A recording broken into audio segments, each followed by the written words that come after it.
Follow your lead, brother.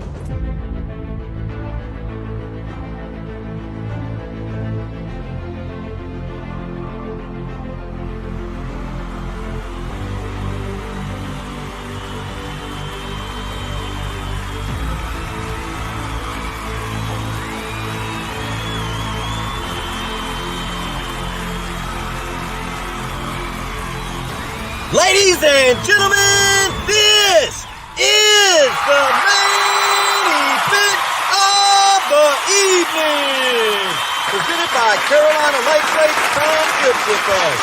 When the action begins in the studio, our referees for tonight's event are Elgato Azul and Carolina Real Streamers. For the viewers in attendance and Facebook and YouTube users around the world, this is the moment you've all been waiting for. Live from the Elgato Azul TV studio in Louisville, Texas, it's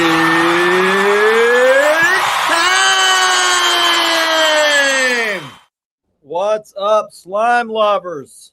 Welcome to the Slime Show. I'm your host, Chris, a.k.a. Elgato Azul, my partner in slime, the hand, Mr. Jamie Dunn. What's up, brother? What's up, man? Trying to turn that volume up on mine. Man, I'm still hungover from last week's show. That thing kicked my ass. Who you telling, man? I know there ought to be a lot of happy people real soon, man. A lot of packages went out. A lot of giveaways, man. Holy crap. In the big mix of things, we forgot to give away some stuff. You mean to tell me as much as we gave away, we forgot to give away some stuff? Holy crap. Forgot to give away a Mad Cat rod, so we'll give that away tonight. Forgot to show off two of the coolest things. These knives that Jimmy Floyd made. We're going to give this one away. Let me put me up there. Jimmy Floyd Custom, Slime Lover, the Slime Show, 100th episode. Oh, man, that's awesome. It's got an inlaid, it's a burl handle with green epoxy, hardened epoxy, bait knife. That is awesome, man.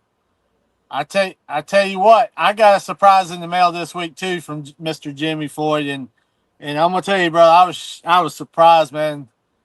There it is, right here. If you need some cool bait knives, I mean, get in touch with that gentleman right there because he can hook you up. Jimmy is one of our new show sponsors. He's a friend of mine, Texas boy, fisherman, all around good dude. He's going to be one of our show sponsors this year. Yes, sir. I tell you, he makes one hell of a product, man. He really does. Here's the first bait knife he made me. I'm like, damn. You ain't messing around. My son will be over there chopping the heads off of these baits. He made this one for Jackson. Says the Texas Tornado, has a tornado on. These are bait knives. These are made to be used. He does stuff that's insanely high quality, that's more like things you wouldn't want to use, but these are all meant to be used. So appreciate you, Jimmy. Yes, sir. I'm gonna give this one away at the top of the show. So it says Slime Lover. It's got some 4-leaf clovers. Awesome Logo. The Slime Show Catfishing Podcast, 100th episode. We're giving it away on 101. That's awesome, man. Awesome knife, man. And I tell you, Chris, when I was just saying, man, he sent me one for myself here, for our 100th anniversary show last week. And I got it in the mail, and I was like, wow. they look so good, you really don't want to use them for a bait knife. That's what I told him. He's like, And man, don't tell me that. If you're look, gonna do that, I'm gonna make you some out of cheap steel. Oh man, that handle's crazy. oh, dude, that right there, it looks awesome. And then, like I said, got the name, got the slime show in, Oh, hell yeah. and right here got the Texas symbol right there, and you got the slime show symbol, 100th anniversary show. Damn, he did a better. I won't say he knocked that one out the park. Dude, that right there is sick, boy. It really is. Got the cat. Man, I tell you what, he that handle on this one right here, guys. I'm gonna tell you, Dude, that's insane. it really That's is. cool.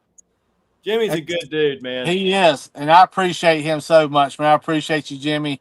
And We've I'm had gonna a tell you handful of something. guys off the show that have bought knives from him. So y'all want a cool knife? If, he made some like kitchen knives for Micah. He's made a battleship knife for Rich Segura. He's made some bait knives for some of our guests. Really cool knives. Good dude. So, And I'm gonna tell you, they are sharp. These right here, you ain't got to worry about sharpening these after a couple times of use. These bad boys right here, I will tell you, they will cut you with no problem. But guys, I'm gonna tell you, go check him out. Tell him the Slime Show sent you, and he can hook you up with one heck of a knife. you can find him on Facebook, Jimmy Floyd. If not, holler at me and I can get you in contact with him. These make badass gifts. I've given some away. We're going to be giving away from time to time on the Slime Show. So That's it. That's it. want to give a shout out to all our new sponsors, SmackDown Catfishing. Thank you, Peter Dries. You're an awesome friend to us. Have supported me and Jackson since day one. Appreciate you for wanting to be a part of what we're doing here. Really cool. We're going to be giving away a lot of SmackDown stuff this year. Kevin Parks planer boards he sent me a whole box of stuff that we're going to be starting to give away. He gave me some crappie boards, 2 different size crappie boards. He gave me a cup holder that mounts to either your bait board or your multi-bar, so you're not kicking over your cup of coffee when you got to go run to a fish like I do every Saturday morning. Got a set of river boards. These are the tournament boards. They have the tournament clips. These are the big boards and the regular boards. Some other stuff as well. So, and Chris, I'm also Parks planer boards. Y'all go get some. That's it. And I'm excited, Chris. Also, man, we've got another cool sponsor, Catfish Clothing. Appreciate them guys over at Catfish Clothing for everything they do. Catfish clothing this year.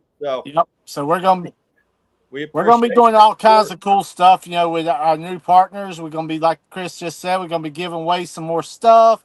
So last week was just a hint of everything to come this year, but throughout the year, man, our sponsors, we're gonna be giving away some stuff from them. And we'll say thank you, Jamie Dunn, for sponsoring us. Carolina Lake Weights. Anytime, brother. Anytime. They're our number one sponsor, but probably going to start doing some segments like Kid of the Week. We're going to do Kid of the Week, probably catch Fish of the Week or Angler of the Week. We're going to break some things up into segments and try to break the show down a little more and try to do some cool stuff, some giveaways, stuff like that. So we also got Operation Vets with Nets, one of our sponsors. Rich just sent me this new team jersey. It's hard to show it off in here. I got the lights kind of turned down. Look, I tell you, man, that thing looks sharp, brother. It really does. That's a good-looking jersey. Love it. Stealth mode on them. So love it, man. Let's run through here and say what's up to everybody. Y'all want to get on board with Operation Vets with Nets? Head over to operationvetswithnets.org. I'm on the board of directors, but I'm also a captain. So if you know a veteran that's in need of real therapy, we do zero cost fishing trips all across the country. We're in, I think, 28 states now. We've got 100 and something, 120 captains, something crazy. We're blowing up, and we got huge things on the horizon. So That's for sure, man. I tell you what, looks like we've got a good crowd coming in tonight, Chris. all right, let's run through here real quick. So we're going to keep up with chat tonight. We're going to do the giveaways at the top of the show. We got Tar River Slime says, Jamie, Chris, God bless y'all men on the Slime family. Keep up the good work. Appreciate Guys, before we get started, my wife, she's been out of town for about a week and a half. She's coming in, coming out. Her aunt is got cancer. She's just about to pass. So keep my wife and my aunts, all her relatives in y'all's prayers. It's tough times, but that's life. So We'll definitely be praying for her, brother. all right. Let's see. It's telling you, can you support me by sending stars? I don't know why that pops up on Facebook. I don't like that. I don't even know what stars are. All right. Eagle Eyes Tienda says, what's up, Slime family? Welcome in, Juan. I'm going to try to fish with Juan Saturday night. We're going to go hit a fishery I hadn't fished in 20 some odd years. So it'll be like fishing a new lake. We'll go see if we can get anything figured out. It's the heat of the summer. It's really a luck game here. So maybe we'll get lucky. Juan's been on a pretty good luck streak the past couple of weeks. So maybe I can get in on some of his action. Greenwell Fishing says, Green Whale. What's up, Mike? Oh. Appreciate you coming in. Best Cook says, what's up, Slime family? Big bicep rock and roll. Jeff Covington says, good evening, guys. Welcome in, Jeff. Lance Bakugai, the Hawaiian fisherman, says, evening, everyone. Welcome in, Lance. Fishing with Big Mike. Big Mike. We need to get Big Mike back on. Yes, sir. Lee Loy says, one number, LOL. Yes, that was a beating. That was a beating. For those that were here and saw the giveaway, my goodness, it got out of hand quick. Whew. The Realist Fishing says, I'm fishing with Jimmy next week. Looking forward to it. Well, Jim, I've fished with Jimmy a couple times. He's a good dude to fish with.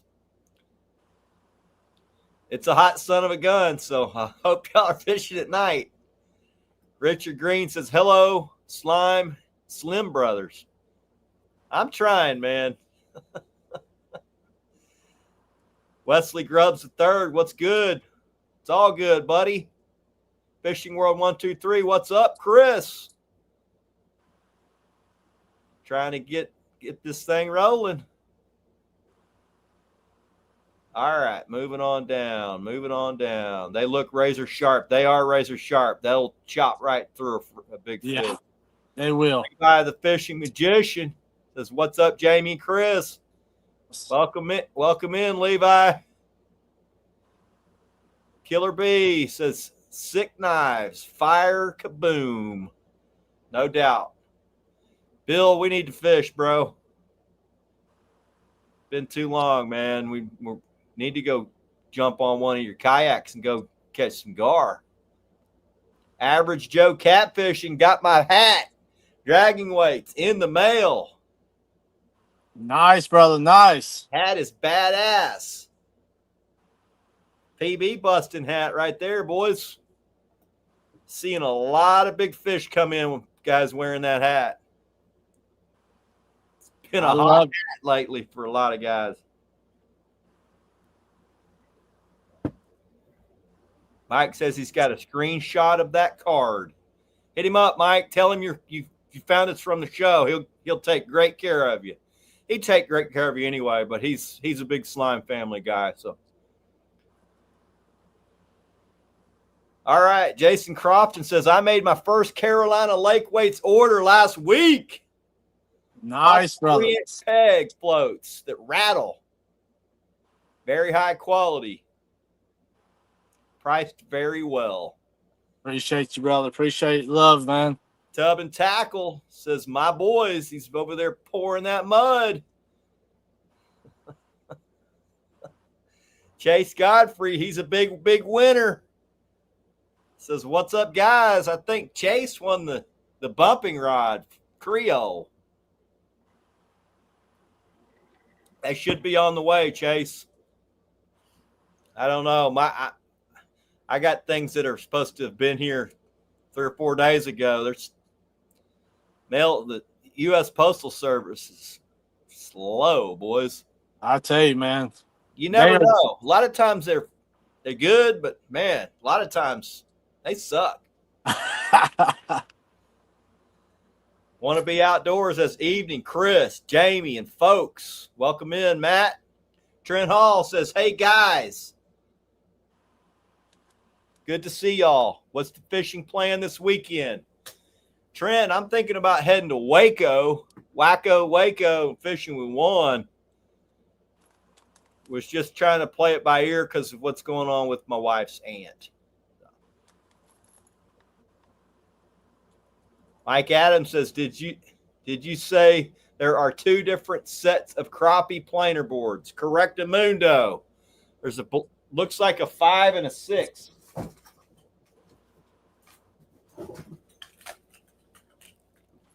Little 6-inch board. I don't know how you measure them. I measure them by the blade. This blade looks to be 5 inches. This one looks to be 6. I've definitely got to get some of those, man, myself. I need to get about 5 sets for this winter. We're gonna do some pulling and some dragging. I know guys use these for bait as well, so I don't know. Yeah, we're gonna try to make some video this winter, dragging for crappie this winter. So we're gonna have a lot of fun doing some of that. 2 sets, Mike. 2 different sets. Kevin, one thing about Kevin is, all these guys say, oh, this is the best board, and that's the best board. I can tell you, I've used a ton of different boards. They're basically, to have one perform the best, they perform the best in a certain scenario. There is no one size fits all for planer boards. Some of them pull too hard. Some of them have too big of a silhouette in the wind. Some of them are up off the water too high. Some of them buoy down, better in big water. I play around with them. I've got about 3 different sizes that I use, and I use them all. On any given day, one will work better than the others. So, Trent says, "Damn typo! You got them big old thumbs like me." Chuck Watkins says, "What's happening, my slime lovers?" What's Chuck, up, we buddy? got to put them bite lights to work this past weekend, and the damn wind would not cooperate, so we had to go anchor. I gave it about 30 minutes, and I realized this is not going to work. We lost our best 3 big fish. We lost one close to 50 right in the timber. Got everything. All our 3 big fish we lost in the timber. That's fishing, man.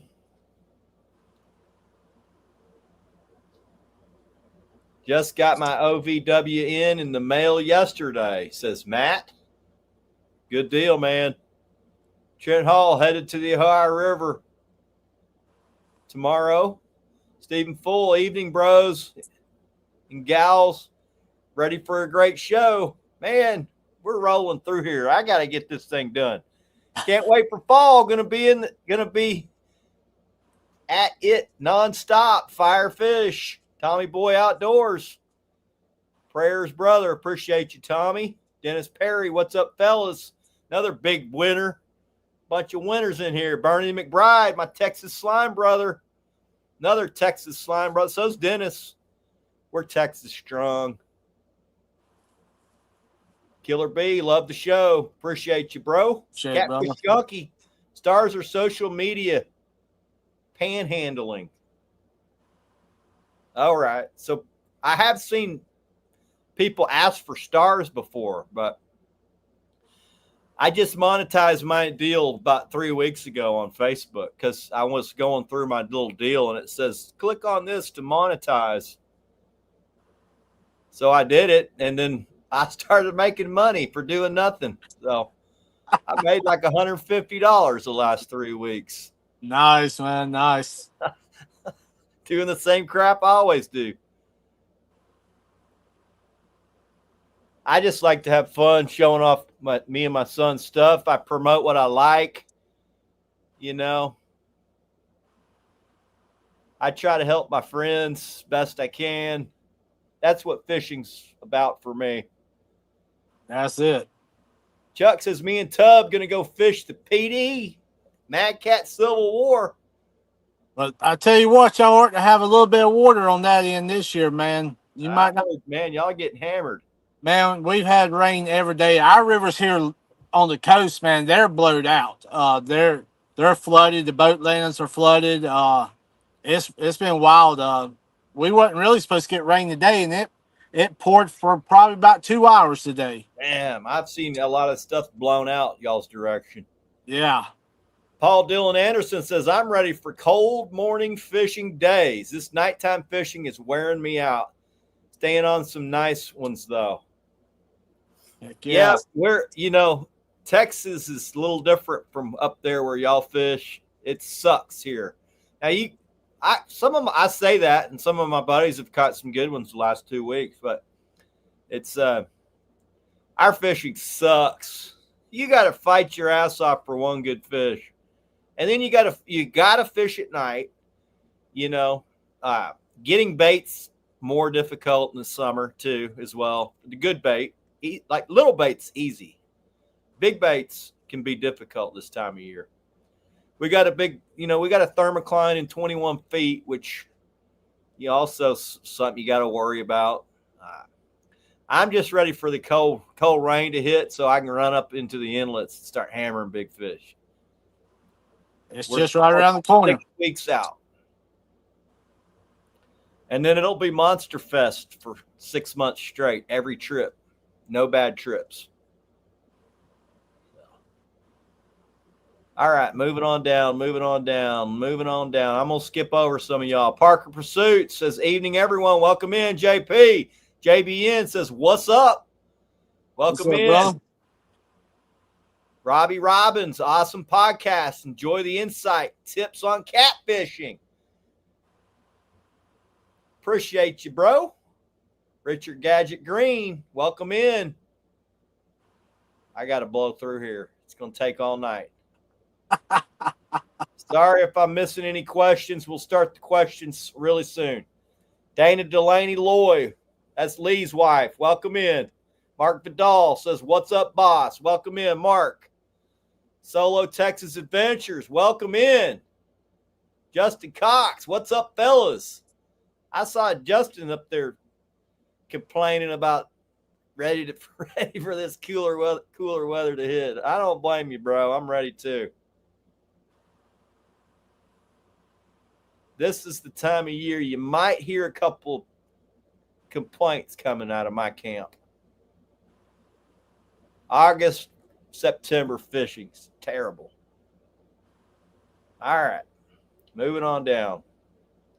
Charles Rutzel says, VA checking in. Welcome in, bro. Coastal Waters, Backlash Fisherman, and I say hi. Welcome in, boys. Chris Garcia, you've been fishing, just joined in. We fished Saturday night. Lost 3 big ones, lost a giant. That's fishing. We were up in the timber. Every time we'd hook a big one, he'd head straight for the trees. Man.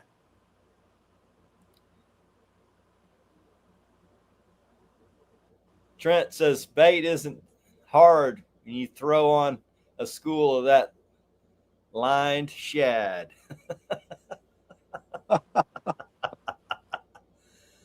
Oh, yeah. Ain't that the truth? Nate Edwards, enjoy these shows. Very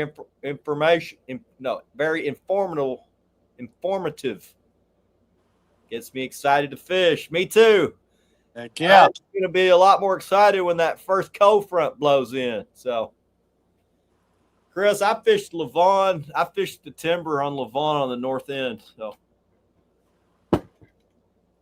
there was a thermocline in 21 feet. We fished from 18 to 22 feet. Best fish were a foot below the thermocline. They were right on the edge of the thermocline, right in it. They were positioned over the top, but they were feeding down. That's where we marked our best fish, right where that thermocline starts. So there would be no thermocline, smaller fish, but as soon as you get to that thermocline zone, when there's about 2 foot of thermocline, that was the zone that was holding the best fish. All right, let's give something away. Man, we're going right into a giveaway. Boy, I tell you, I like this. Let's go with this Jimmy Floyd custom tonight. Man. Amarillo Knife Works, 100th episode, Slime Lovers.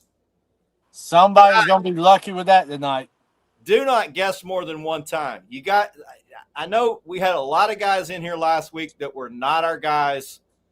Even though I gave specific directions, they broke the rules. They made it very difficult. They made it where it was not fun. Just please follow the rules. One guess.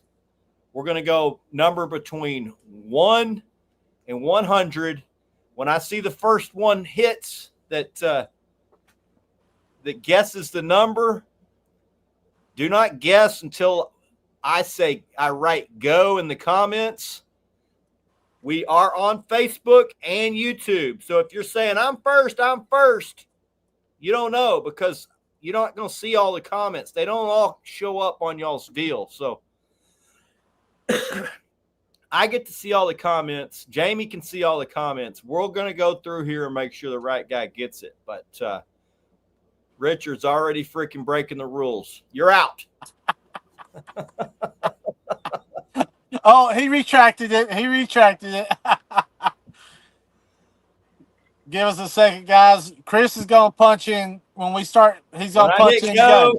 Let's roll with it. Let me write the number down. Give us a second, guys. Guys, and I want to say, definitely appreciate each and every one of you. We had one heck of a show last week. It was pretty wild. We gave away, I couldn't tell you how many $100 worth of stuff last week, just to show our appreciation, y'all guys. It's been supporting us. 100 shows. You know, that's pretty wild. I mean, and it seems like we're growing and growing and growing. So appreciate y'all guys. Really do. All right. This is for the Jimmy Floyd Amarillo Knife Works knife. I'm going to write on the back of this 1 through 100. Let's go with. Last week was hilarious. Oh yeah, I tell you, it was hilarious. It was hilarious. So hilarious. I realized after the first time we rolled after the first time we did the first giveaway, I realized this was something different. Hey, you weren't seeing us or Chris mostly having to go back through everything and check everything and make sure we got all the right people this week. And it was wild. It really was, man. I had fun. I had a lot more fun before the giveaways. That's it. Right. Go. There you go, guys. Good luck. Good luck to everyone. Like I said, just one number, please.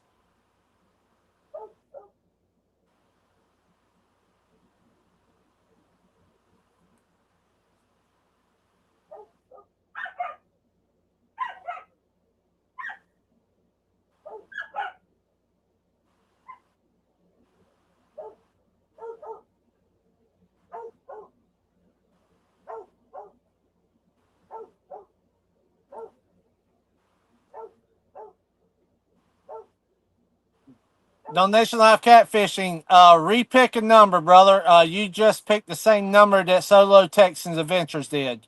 So did Crocs 13 Cox. Somebody already guessed 77. I'll give you another guess. Yep. Chris, Brady also. That's the third 77 guest.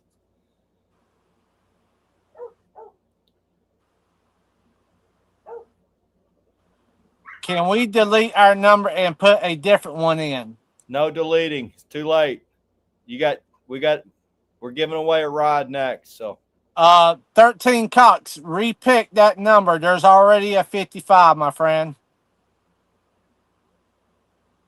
all right, let me scroll through here. There was someone, I didn't see anyone hit it.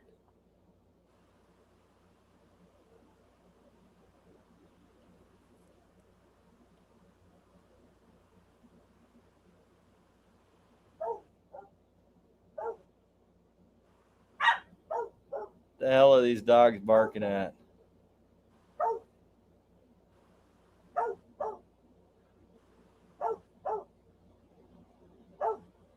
All right.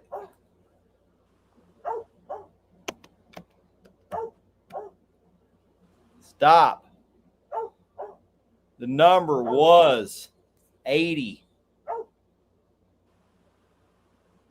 Charles Rudisill, I think I'm probably pronouncing the last name wrong. He got a 78. Was there a 79 or an 80? I did not see a 79 or an 80. I saw Charles got a 78. I see Charles at 78, Chris. If you go over, it doesn't count. It's, guess I should have said that, but that's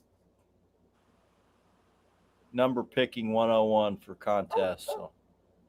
That's the closest one I see is Charles, Chris, on my side. All right. Charles, you're on YouTube. If you're on Facebook, Charles, hit me up on Messenger. And I'll get you this custom knife out to you, buddy. Congratulations. Man, my eyesight is gone. Charles Rudisill?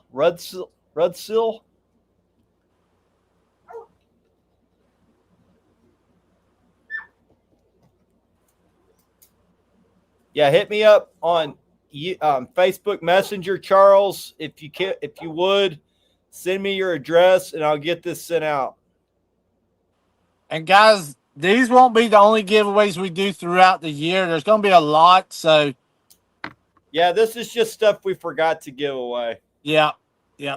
So we're going to be doing a lot of that this year. We do a lot of giveaways anyway, but we're going to do probably not such big ones where we're doing a bunch of stuff because, man. That was a butt kicker. Congratulations. A few things when we do give away. It'll be a few things. So, Charles, congratulations, buddy. All right. Next, I am going to be giving away. Yep. Richard, when I'd say it started really going about 3 or 4 years ago, but it seemed like this past year it's accelerated fast. My vision's just. In the last year, I've missed the eye on my rod tip where it's not through the ring. It's through the little brackets that hold the eye. And 3 different times I've done that. I don't know that I've ever done that the last 30 years, but I did that 3 times this past year. I tell you, Chris, you noticed earlier, I want to say almost a year ago, not quite a year ago, I had to go get some readers because things started looking blurry, man. And I was doing the same thing and trying to put a brim hook on, can't hardly see it. I'm going to tell you, it's the best thing I've ever done. Tie a rig up when there's waves on the lake. I wear them constantly now. The only time I don't wear them is when I'm driving or something like that. My vision far off is still real good. It's just up close. I can't. Trent says just get the dang glasses already. Join the club. Oh, man. I'm fighting it, Trent. I'm fighting it, bro. All right. What are you holding there, Jamie? Man, I got a pretty big order tomorrow. Just made some of these 2-ounce Elgato Lazul 2-ounce. So we got a bunch of green ones. Those are like glowing, dude. Yeah, man, they sick, bro. We got a bunch of these going out in the combo. The combo rigs, man, they're getting a late shaker combo. I think he's getting the 9-aught or no, the 8-aughts with all green. So we got them going out tomorrow, and Oh, man. Oh, man. Oh, man. Hey, guys, we hit 25,000 units on those Elgato Azul signature weights about a month ago. So yes, sir. appreciate everybody's support. I think that's cool that y'all are using them and catching fish. Man, they've seen a lot of like bottom. I tell you, man, I've seen some pictures of some of them at night, Chris, and it's been like, Yeah. wow, it looked like you dipped them in, you know. But guys, these things are bright as hell. They really are. And Chris, I don't know if you saw it, man. Mama come up. We released another new rig. It's let me get the camera here. The Night Stalker. Right there. This is a new rig that we released. The Night Stalker. That's got the big. That's got the big. Yep. The big 2.2.5 oval float. Yeah. With the 9-aught. Comes completely finished right here at the end. We got that in green, and we got it in the red. Those corks they brought over from the saltwater for popping for a sea trout. Yeah, I tell you, man, people have been. We released them. They sold out the first day. I think I've got like 4 or 5 of them in stock. They sell out as fast as we can get them up. So, guys, if y'all hadn't grabbed these up, we just released them, and it also comes with a Rattle Daddy there also. Nice. And the rattle, we got rattles inside the floats on these also, guys. So you got rattles inside the floats also. Yeah, that's cool, man. But they going out as fast as we can make them up, man, for sure. I'm gonna give away a Mad Catz rod. So dropped out. Y'all are SOL. Appreciate everybody that's here. I'm gonna let you pick the rod as long as it's not one of the really like 2-piece, just a regular rod. It can be, I don't care which rod it is. It can be whatever rod you want. 7'6". Any rod you want, I'll let you pick. We're going to give one away right now. So, we got a pretty good crowd in here. Let me pick a number.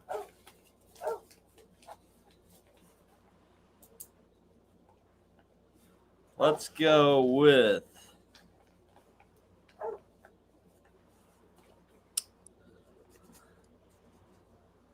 And Chris, also when you start to do that, man, I'll let you go back to the after you do that, go back to the regular screen there so they can be able to see your number when you hold it up. All right.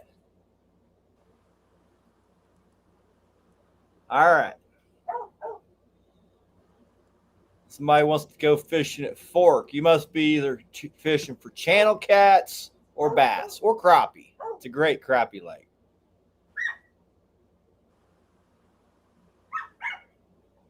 I haven't fished that lake in years, but I got buddies that guide on it.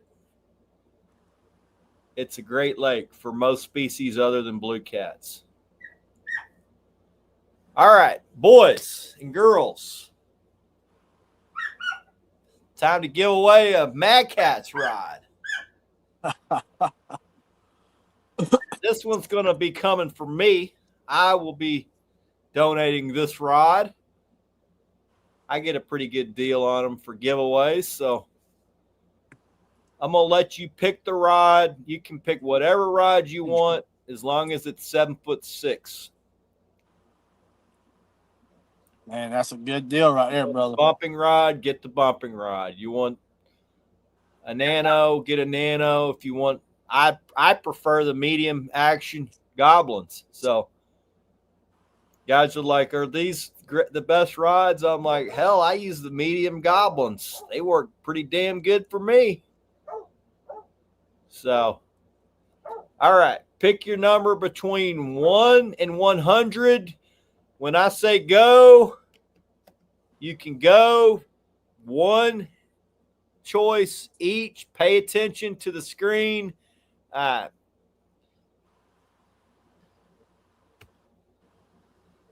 Go.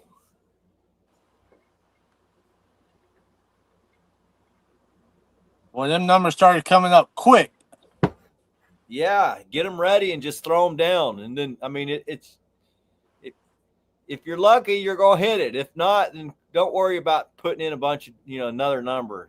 Leland, Lloyd, pick a different number. You have 37. That's already up there, brother.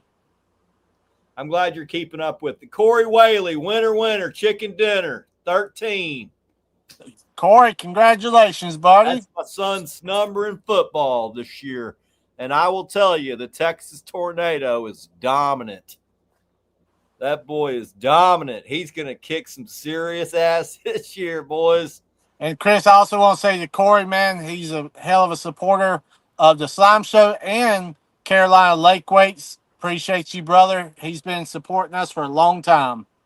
Corey, hit me up on Messenger. I already have your address because you won last week. You lucky son of a gun. And Chris, when hit me up on Messenger and I'll get it. I'll order it for you tomorrow. Chris, when you get a chance, can you show the cards for the boards again? Cards for the boards. The where they can order, go to Parks Painter boards. Oh.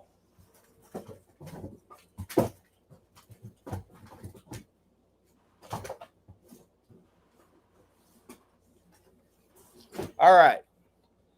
To order your Parks planer boards. Well, that's not right.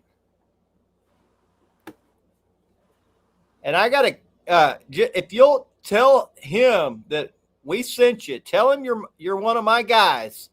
He's going to give you a crazy good deal that you will not find anywhere. So call. This is Kevin's number to his freaking cell phone. So 620-364-6447. Tell him you're one of my guys. He will hook you up crazy, dude. These are the original EVA planer boards that everybody's copied.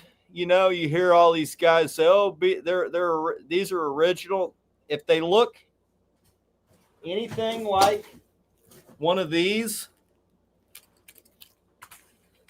it's because they copied Kevin. It's a great design. I mean, I get it. I understand why. They're top notch. So I prefer the regular boards. I use the regular boards most of the time. This is the regular board. This is the tournament board. I use these as well. These will float a bigger bait. These will also float a big bait. These perform a little bit better in like really big wind and big waves. And I tell you, Chris, those ones, the bigger ones that you showed, they work excellent in current, guys, on the rivers also. Because the current will not lift those up out the water and keep bouncing like some boards do. These will stay in the water in good current and not come out and start breaking loose. Danny boy, what's up, man? I was looking at our trip from 2 years ago on my memories. It's like when your son caught that 44 or whatever. And I'm like, Dom's got the big fish of the day. He says, yeah, I do. His little 6-year-old son at the time got him a 44, man. He was fired up, boy. Love it, man. Love it. So Dan, as soon as it cools off, tell Dom we're gonna go hit him up again. We got to up that PB. We got to get him one over 50 this time. So we'll get something lined out.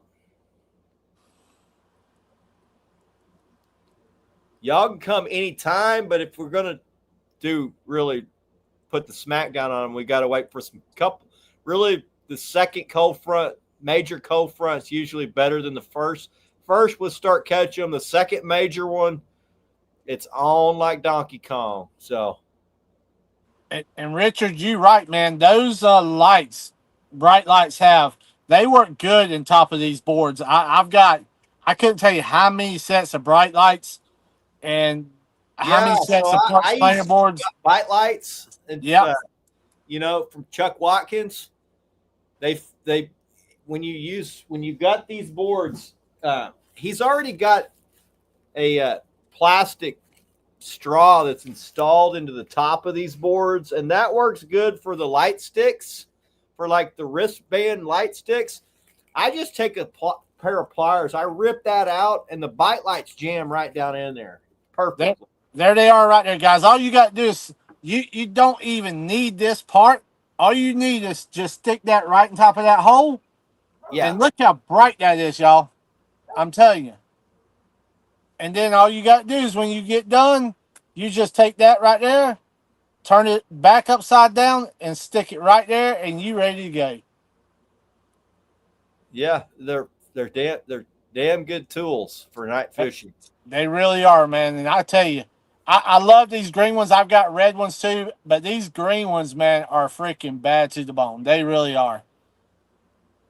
So, guys, if you haven't, get them. I'm telling you. Tex Cajun says, "Heck yeah!" Brad Spark says, "What's up, Slime family? Welcome in. What's up, buddy? We missed you. Apologize. We got going on the giveaway, so." And that's how it looks right here, guys. Yeah, see, so I just left the plastic tube on mine. Now that tube you can use for your rod tips. You can mount that on your rod tip when there's no line on it. Obviously, you take the you put the line through the eyes after you mount that on the rod tip. But you can mount that on your rod tips if you don't want to use lights to attract bugs. It's like they're actually probably better to use them that way. But I put them on my planer boards, and then I just turn the black lights on my rod tips. These are rechargeable. These new ones right here are rechargeable. Yeah, they'll last about 60 hours on one charge. It takes about an hour to charge them. And it comes if you talk to them, get you a charger, and all you do is take these and charge them up about every 60 hours, guys. But these are rechargeable right here. That's the way to go. Rechargeable. Junkie says his morning bite's on fire, but he's having bait problems. Man. Having problems getting skipjack in the boat this year.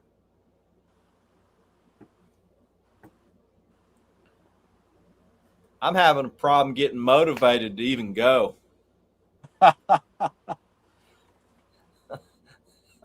Because I got to travel fish to good fisheries if I'm going to catch a big fish. But travel fishing for the possibility of catching one is not nearly as exciting as travel fishing guaranteed to catch a boatload of them. You know what I mean? That's it. That's it. Yeah. He's got a lot of sports going on right now. He's practicing football a couple days a week. Games are on Saturdays, so I'm excited for that. School just started again this week.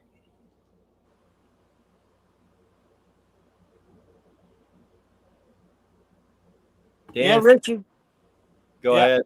Richard was just saying, adjusting your rig accordingly to night catfishing, and others are not just bottom feeders. I've caught some catfish at night, man.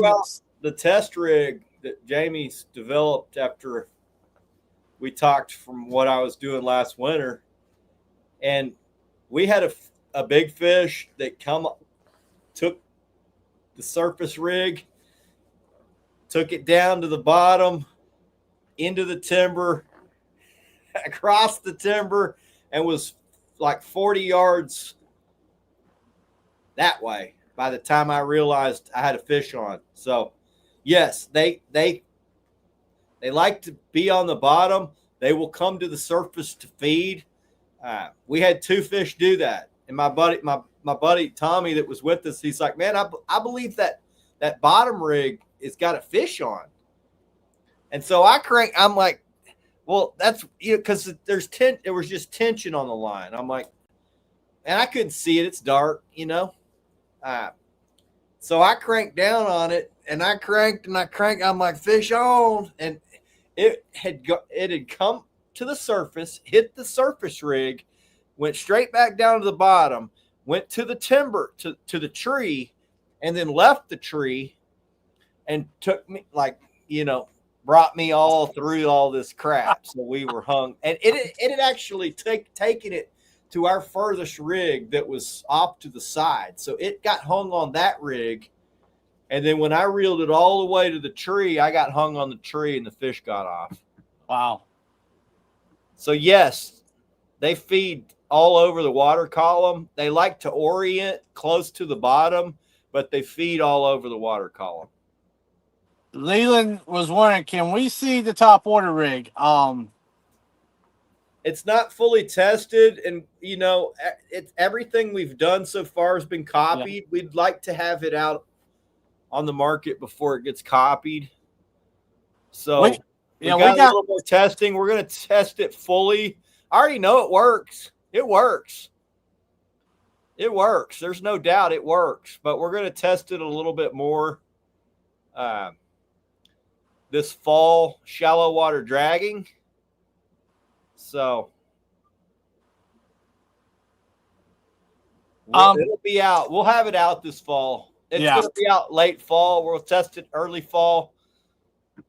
Shallow water dragging. I see a lot of that now, Chris. You're talking. I see a lot of our rigs. Some people are putting their own little twist on them. That's kind of got where they've copied what we're doing. Some people's doing some of the same things, and it's pretty cool to see. And that we're kind of like a lot of people's watching what we're doing, and it's pretty cool to see that a lot of people's doing what we're doing. Mad at them. They're trying to copy greatness. Yeah, that's it. It works because I guarantee you, it's not getting put out unless we are freaking hammering some good fish on them. So, and not just a few. They get heavily tested before they hit the market. So. Yeah, we don't just throw one out there the next day. Oh, this looks cool, and then throw it out there. We're not into that. Billy says, question, what size lake weights? 3 or 4 ounce? Can't remember. I ordered last time. So last time, Bill, you ordered 3 ounce. Yeah, I run 2 ounce. Guys are like, 2 ounce don't hold down a big bait. I'm like, well, I mean, they have for me the last 20 something years. They will hold down a big bait. The only time I switch to a 3 is in big water, deep water. When I'm up at Texoma and I'm in 70, 80 feet of water, I will switch to a 3 ounce just to keep my bait pinned to the bottom. And then in big water, if you're in big rollers and stuff and you got a long-ass line behind the boat, it's pulling your bait off the bottom every time there's a wave. That's not a natural presentation. So in those situations, I switch to a 3. Here's the deal. You want to have the lightest amount of weight to pin your stuff on the bottom. Every time you go up 1 ounce in weight, it's going to increase your hang-ups. Yeah. Even if you're using a Carolina like weight, every time you go from a 2 to a 3, you're going to get more hang-ups. You go from a 2 to a 4, it's going to be dramatic how many hang-ups you're going to get compared to matching what's going to pin that bait on the bottom. So if you're using a giant float, I don't use a float like Jamie, but I do use demon dragons, and they're pretty damn big. They'll float a giant bait, but my 2-ounce still will pin that to the bottom with a big 10-inch bait, a big demon dragon. My stuff's still on the bottom. So, yep. And I tell everybody, man, too, Chris, if you're not 100% sure, and especially days like when you got some bad weather and you're talking about the big rollers and stuff, just go ahead and get you some 2s and 3s, and whatever your weather condition is. What guys don't understand is, some guys do, but if you're dragging and you're in big wind, a 3-ounce weight tacks that thing to the bottom and makes your board pull correctly. A 2-ounce is getting blown by the wind. A 3-ounce has back pressure on that board, so it's pulling that board backwards. Yeah, because it's a heavier weight, and then it's allowing that thing to cut through the water like it's supposed to be.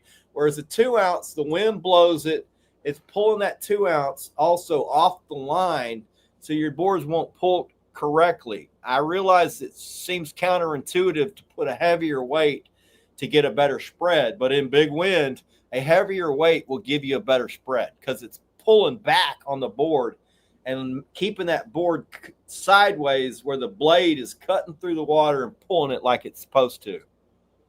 So that's it, man.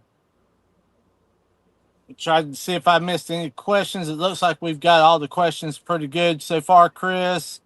Let me. Killer B wanted to order some this week for this season, Jamie Dunn. Order them up, Billy boy.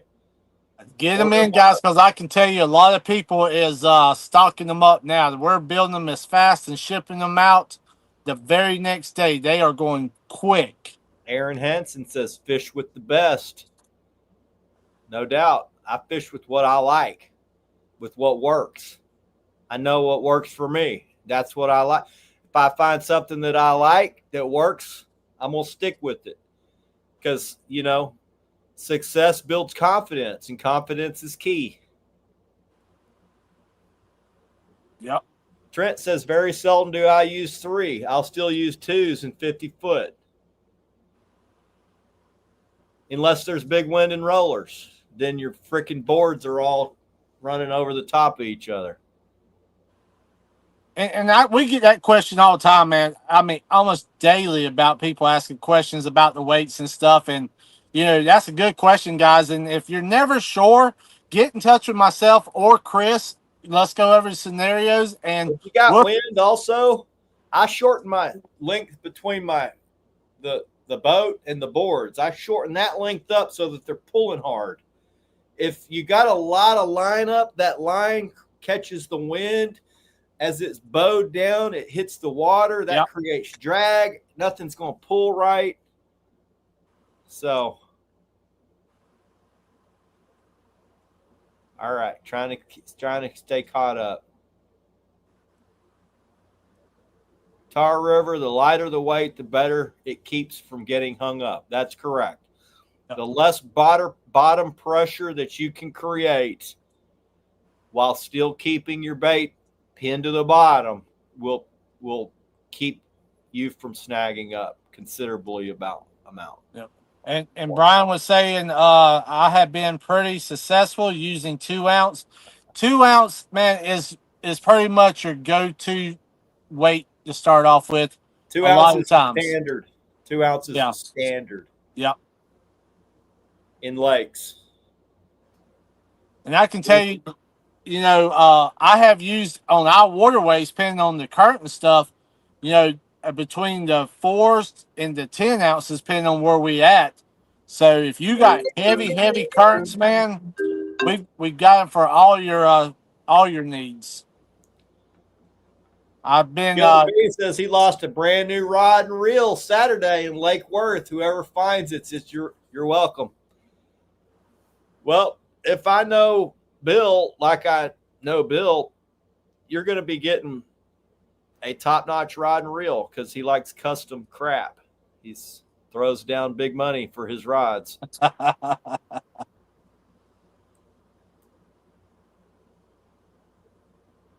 Justin Cox says Demon Dragon Brutes and the 2-ounce weights are a money combination.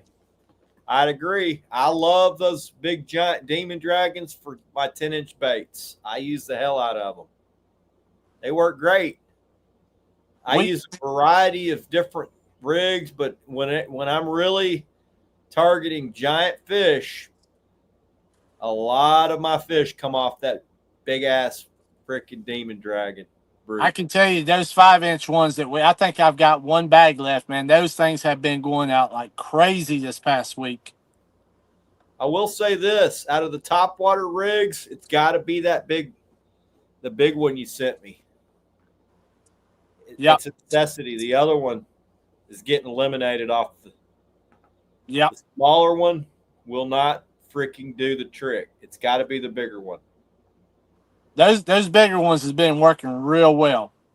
They'll float a good sized bait right on the surface. So they will. They're doing what they're supposed to do. Vest says, "Where at Killer B?" Vest's going to run through there and snag it for you. If I know Vest, he's going to give it back too. He can send you a pin, Vest. It's down by the double points. You're talking about that big one, Chris. Here's one of the big 5-inch ones that we had here. I paired that up with a big 12-aught that we were using just a couple weekends ago for flathead fishing, man. And that was a killer setup right there for flatties. So with that 12-aught that we have and that 5-inch, it was a killer for it. I'm going to have to finally pony up and get some demon dragons. It's been 3 years since I've needed new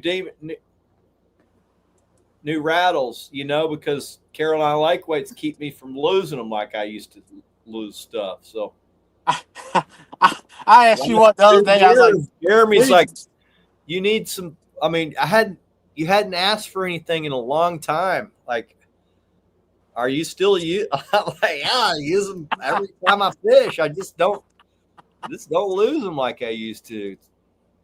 I love joking around like that. I hear that all the time, man. People are like, man, I still got the Gen 1s. I'm like, damn. Aaron Hansen says he likes to use 3s and 4s anchored in heavy wind or current. I do too. I use 3 from 3 to 5s, Aaron. And, I'm probably actually going to have to finally get Jamie to send me some more. So I tell you, I looked at my collection and I still have Gen 1s, man. It's crazy to me. I looked on the boat and my buddy's like, look at these things these things are rough. I'm like, yeah, they're 4 years old. They're still freaking catching fish. It's crazy. I know a lot of our boys up on the James River and places this past week, man, they've been ordering the 10s and the 8s like crazy this week. Brad Spark says, when and where will y'all kick off your winter fishing season? Now you're talking. I really can't wait for winter, but man, fall. Bring on the fall, man. Just give me give me a cold rain event. Give me a cold rain event. I'm ready. Chris, we were talking about what we were going to talk about tonight. And, now here in South Carolina, we're pretty much the long-term outlook or the outlook for the weather. We're pretty much in the 80s now. And I think by next week, we're going to start getting around 83 to 82 temperatures by next week. So we're getting close to that time, man. I mean, I know we were talking like, man, tonight would be a good night because I feel that transition starting to come. I know we got to get through August, but, man, it's almost here, brother. Man, usually it's still 100 here in September, but it's been a different year, no doubt. Yeah. It's a lot different this year than normal. We've had 80-degree it's cooler today, cooler yesterday. It's been dark, rainstorms around. No, we didn't get a whole lot of rain. We got some sprinkles, but I'm ready. So, that's the topic of tonight. When you know what's about to come, Jamie. What do you start doing? What do you start doing? I tell you, first you got to have your equipment right? That's it, man. I right now I've got my rods in the room.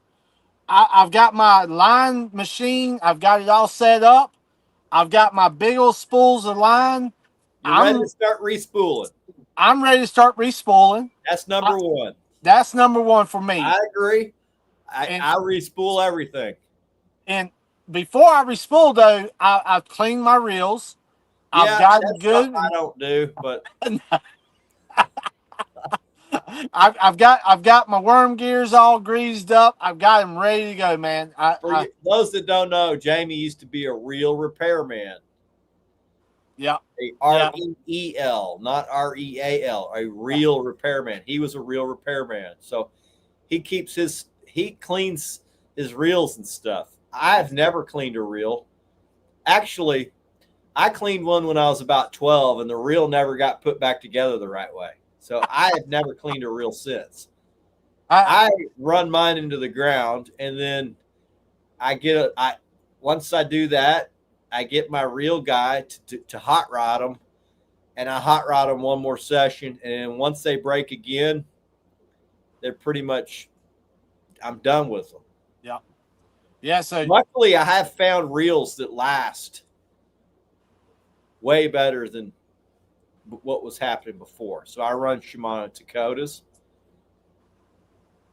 Don't have to clean them. I love it, man. I love it. Send them to get repaired. Fish them freaking hard as anyone. And that's part of my, I call it OCD. That's part of the. I got almost a list, man. I go through, and like I said, I start with my reels.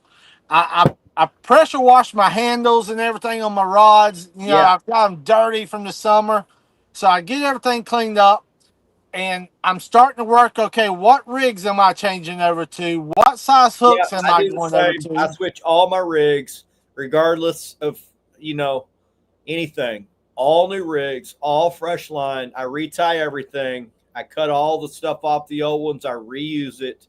I put all brand new hooks on. I throw all the other hooks away. They've been abused for long enough. I don't know how long they've been on there. I don't know how many stumps I've hit with them. It's just time to start fresh.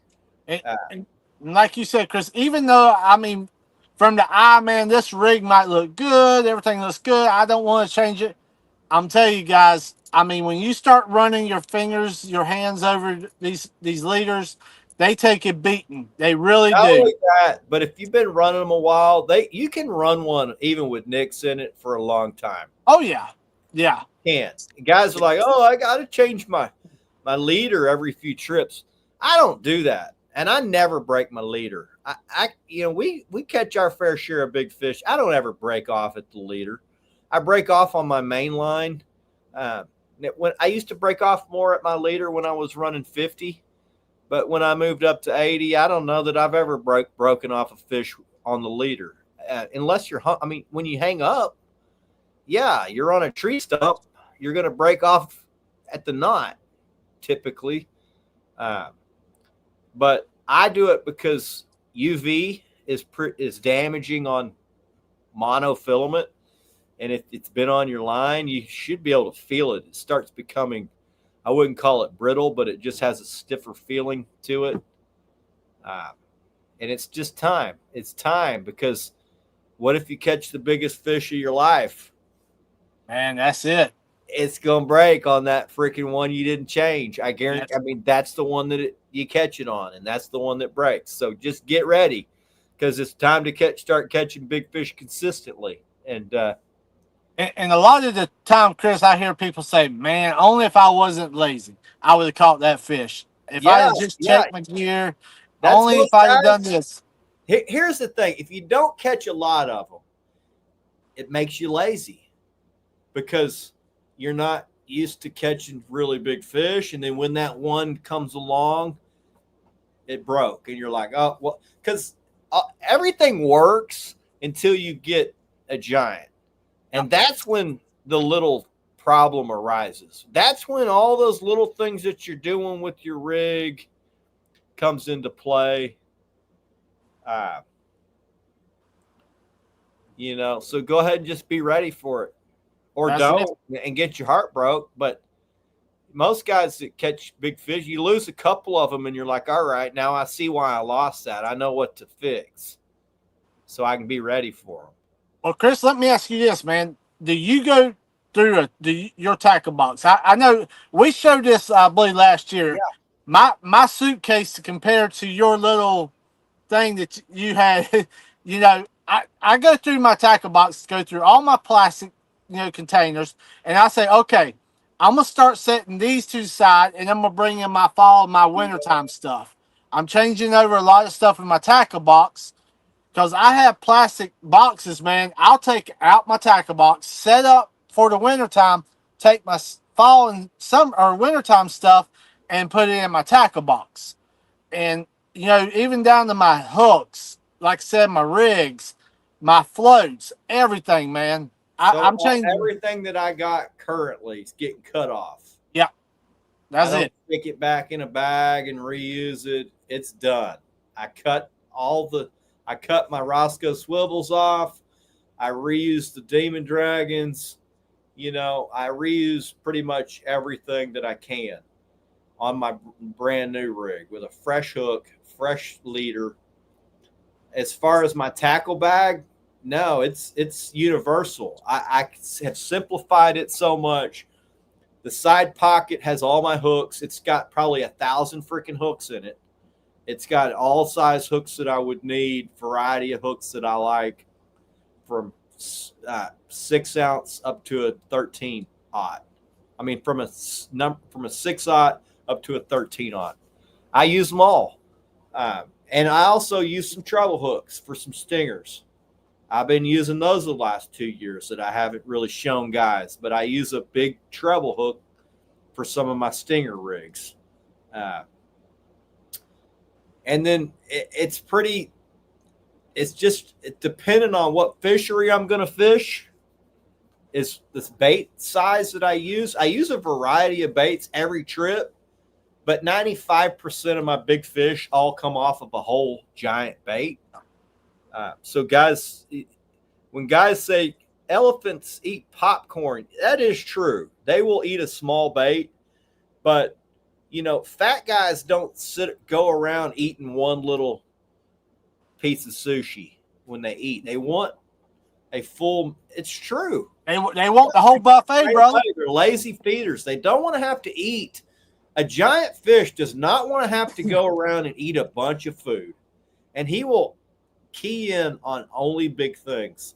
A lot of times they will let the little thing pass, and they will hit the big thing that comes.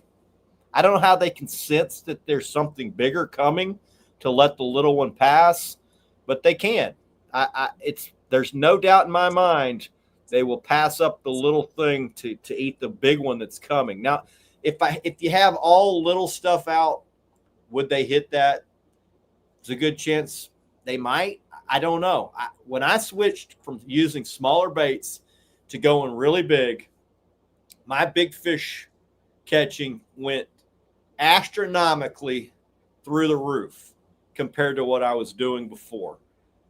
Going from maybe a 50 or two a year to now catching 25 50s a year, it's dramatic when I went big. I'm also a much better angler, so I know how to present that big bait to the fish. But certain days they want a smaller bait. I'm not going to say it's a guarantee. It's 100%. I use big baits. Certain days I do downsize right out the gate. High barometric pressure. Front just blew through. Fish laying in the mud, I'm typically going to go smaller. But as soon as that big cold front hits, that first big cool rain event, I go big. I'm cannonballing freaking baits where you're like, and it flies out 15 yards and you're smiling because you're like, damn. Chris, I've got a question here. Jared was asking, how often do y'all have to change mono after getting snagged? I don't. I don't have to change mono unless I break off. I'm like you, man. Unless there's something badly wrong or a heck of a cut in that line, or unless it breaks off, I'm keeping mine on there. Here's the thing. I keep a roll of green tape on the boat. If I get hung up and I'm like, for instance, I'm anchor fishing. Okay. If I get hung up and I know my line got where I think it's messed up 50 yards up into the spool, I'll put a piece of tape on that rod. So I know that rod might have a flaw in it. I should probably check that before I go big fish fishing again. And I'll do that throughout the winter as well. If I got an issue that's because most of the time your issue is going to be down there close to the leader. Should be able to feel it. But occasionally it's up into the spool, you know. So on those instances, I put a piece of tape around the butt of my rod so I know, all right, this rod, I need to make sure I check this. And when it's big fish season, I'm much more diligent on checking my stuff to make sure, because if you don't, that's the one. That's the one you're going to catch the lake record on and lose it. It's almost a guarantee. That's the one that you will lose it. So I'm much more diligent. As soon as we get that first front end, I'm checking my stuff. And even every time I catch a big fish, I'll check the leader. I'll look at the hook point, because a lot of these hook points these days have a needle point. The needle point is not like the old school hooks. The needle point it's like chemically treated. It's so freaking thin.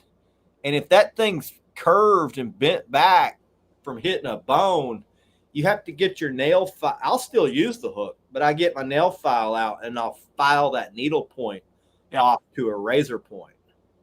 And I mean, they still work just as good that way. And it's always a good idea to have one of those in your bag too, guys. I mean, it really is. If you don't get you one, I got one on my bait board. It just sits over there on my bait board. So nice. When I pull that thing out, I look. You know, you can look at it, and you know these needle points are shaped like that, and they're microscopically thin, super sharp. But if you hit a bone, sometimes you'll look at that thing. You're like, man, that thing's bit like that. You could just file that about 3 runs on each side with your your file, and you can turn that needle point into a razor point, and it's just as effective. I just keep on fishing with the same hook.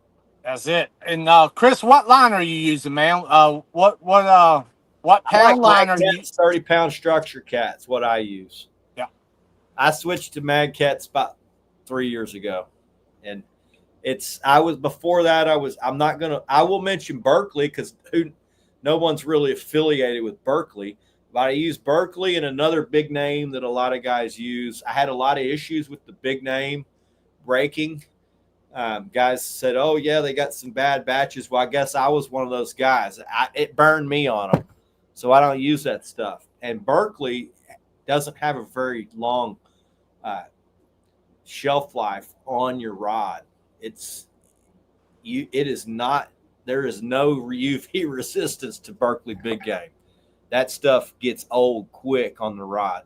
You get about 2 months max on the rod with Berkeley big game. I use Mad Cat Structure Cat 30. And Chris, a lot of people, I've got some 20 on mine. I've got some 30, but I've not had to go no higher than 30, man. A lot of people I see make a mistake and go heavy, 50, 60 pound, and then put a 100-pound leader. I'm using an 80, a 30, and a 20. 30, you can turn pretty much any fish, or you can hold a fish until they turn. And then, if you're hung up, you're not having to break off line way up your rod. You can break it off right at the connection, which, but I will tell you, my 30 can tow my 23-foot bay boat. It's strong. You have a hard time breaking it. I got hung up this past weekend in the timber 3 different times. I had a hard time breaking that stuff anchored up. It was strong. And it wasn't even new line. It's been on the rod all summer. And guys, I'm going to tell you, Chris not saying that. We're not saying that just because affiliated with Mad Cats. That stuff, if you have not used it. I can guarantee you, ain't nothing I'm using because I get it for free. I will not use it unless it's working at an exceptional level. That's why I'm using it. That's Yeah. why I started using the Mad Cat stuff, is because I said, well, I'll try it on one rod. I used it. It didn't take me one trip. I'm like, all right, well, I get it. It's thinner. It's stronger. It's got that UV protectant on it. I mean, those three things right there are enough. I mean, it is stronger than big game. You can't hardly break the stuff off. If it's fresh, you will have a hard time breaking 30-pound Mad Cat structure cat. I have pulled some pretty big trees to the boat, and I'm talking about big old roots, limbs, and all to the boat in current using that line. I mean, the stuff is bad to the bone, guys. It's thinner, so it's great for dragging. It doesn't the drag from the wind, from the water on your line, hitting the water. If your water's bowed down if your line's bowed down into the water, it's just out. It's a newer line. It doesn't have nearly as much memory as big game. Big game's I know I'm saying big game, but I used big game for 30 years. And before I used the Mad Cat, I was like, well, big game works. The thing I liked about big game is when it started getting dull looking, you knew it was time to change. Hell, this stuff I'm using now, Mad Cats, it hardly gets dull. It lasts 3 times as long. I don't have to freaking change it out every 6 to 8 weeks. That's I it. got stuff on there where I looked at it, I'm like, damn, this stuff's a year old. I got to get this off of this reel. It's crazy. And it don't fade like a lot of them does neither, man. That's how you know it's still in good shape. Yeah. It's faded. That's Got it. that UV protected on it. Brad, yes. It seems like, man, there's nights I got one rod that is on fire, brother. I've got some every rods. Trip. Yeah. One rod usually is the best rod. Like, that's got the magic sauce. Is it the rig? Is it the bait? Is it the position? It's any mixture of those things. And that's what a lot of people overlook, man. If you got that one rod, Chris, you're throwing in a certain depth of water that might be right on that ledge, and you got a rig on there that you need to really look at. Okay, let me look at this rig. Is it shorter? Is it longer? What's on that rig that might be helping this thing out? I agree. And that's where I say I throw out several different style rigs, and during the night or during the day, I go, okay, this rig's working excellent. Let me change some stuff over. Then you might start seeing other rods pick up bite. But another thing is look at where you're throwing that rod at. What ledge? What depth of water? That's for sure. If you're anchoring, why is this rod getting all the action? Well, it's actually close to that bush right there. Yep. They come check that bush because there's bait on that bush. Or is it close to that tree, or is it right there on the ledge?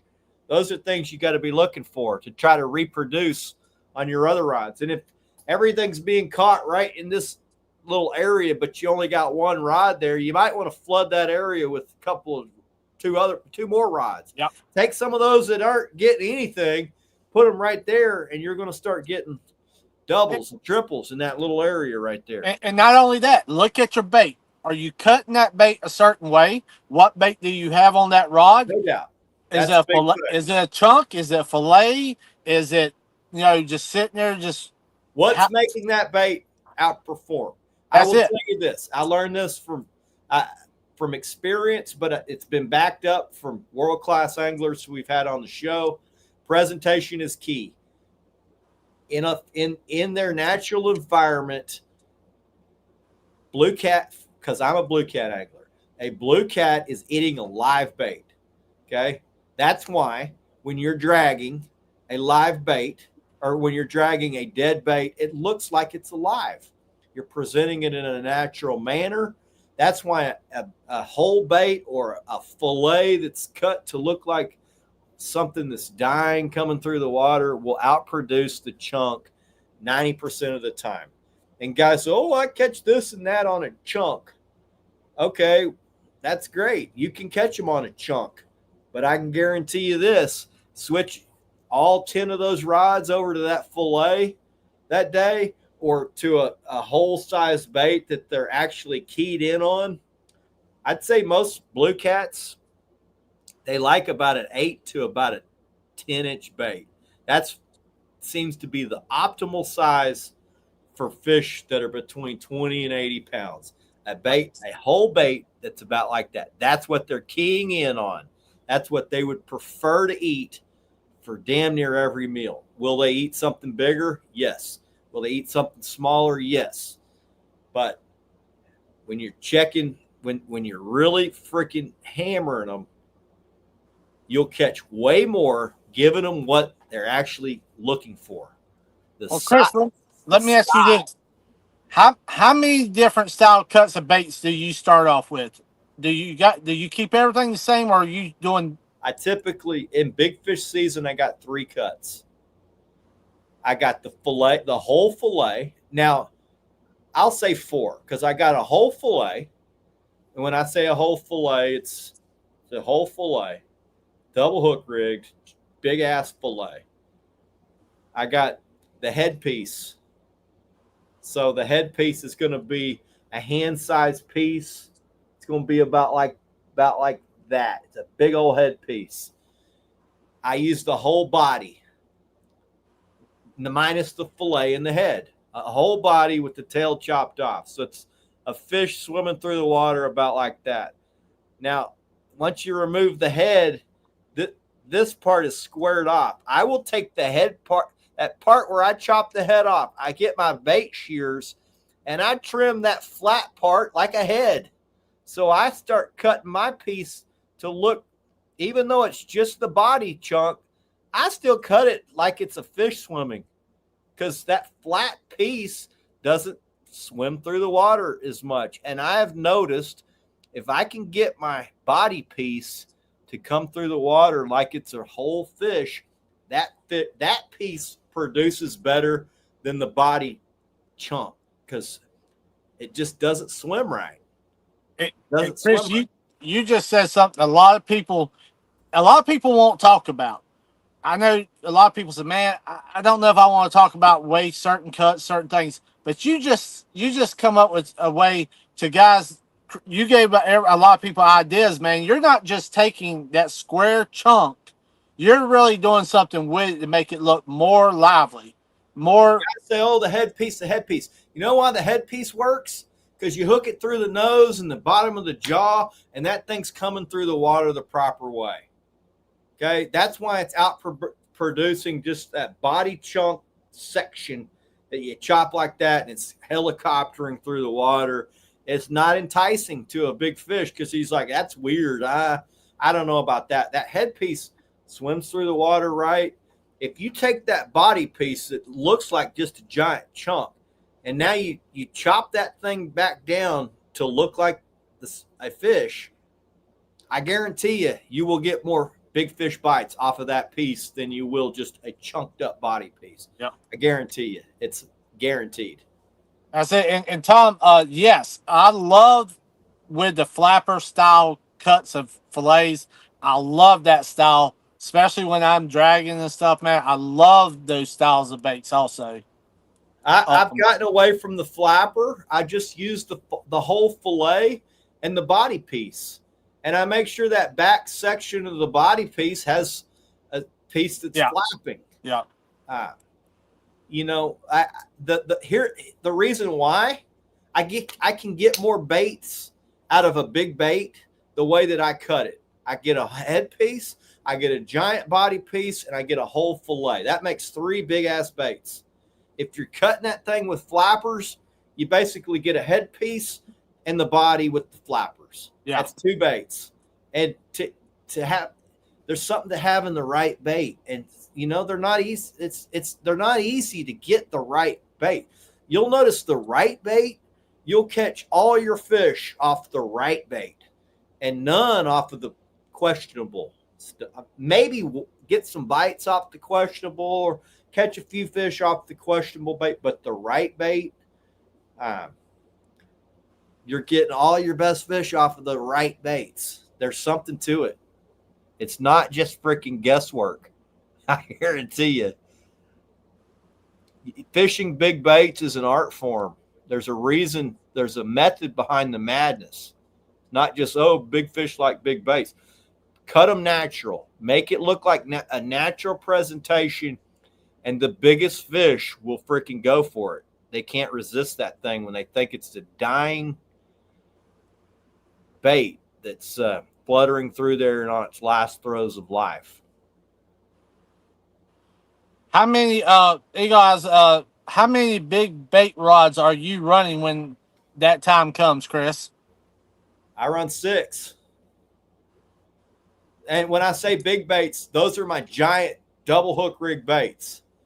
But then when guys are like, well, your small baits are bigger than my biggest baits. When you say these are your small baits, they're bigger than my biggest baits. So my headpieces, are like, I would say like that. It's a hand-sized bait. That's my smallest bait. And now I will go a little bit smaller on high barometric pressure fishing the mud days. I'll put smaller stuff out. But I will tell you this, on the days, even on those days, I'm throwing some big ass baits because over time I have found even on those days where most of the fish are still wanting something smaller, my biggest fish of the day still came off my giant bait.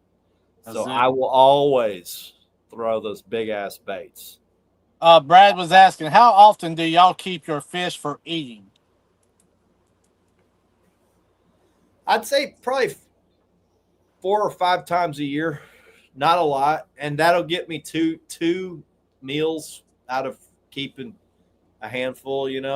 Now, Chris, how big are the ones you keeping? I want everybody to know because we're catch and release. Take a picture, catch and release it on big fish. We keep 3 to 5 pounders. Nice. If I got, like, let's say I got a group of people that's coming over for some type of event, a pool party or something. My wife says we need fish for 12 people. I will keep them up to 8 pounds. I just prefer 3 to 5 pounders because they haven't been in the system for very long. There's not as much shit built up in them. So 3 to 5s. They're easy to clean at that size. They're less toxins in them. And they're a lot better eating too, man. They're a lot better eating. So anything over 10 that's a breeder. You shouldn't be keeping them. If you're serious about catfishing, you shouldn't be keeping them over 10. And really, we don't keep them over 8. We switch that about. And 5. I will say too, guys, keep you enough to eat, man. Don't go and fill the freezer jam full and come the end of the year, you're throwing out 15, 20, 30 pounds of catfish because you know how many people you're trying to feed, a 5 pounder, that'll feed one guy. That's it. One guy will eat a 5 pounder. Now, if you're a big guy, you might eat, a couple of those, but 5 pounder puts out a lot of meat, and you don't need a whole stringer full of them. They're better fresh. They're not as good frozen. I don't care what people say. They're not very good after you. And you can always go catch more. That's what's cool about it. Give me a reason. Oh, you want to eat fish? All right, I'll go catch some eaters. That's it. You don't have to twist my arm. Now Chris, here's a question we get all the time, man. All the time. And I love this question because it leads into a lot of different avenues. What's y'all's options on rattles? What's your options or what's my options?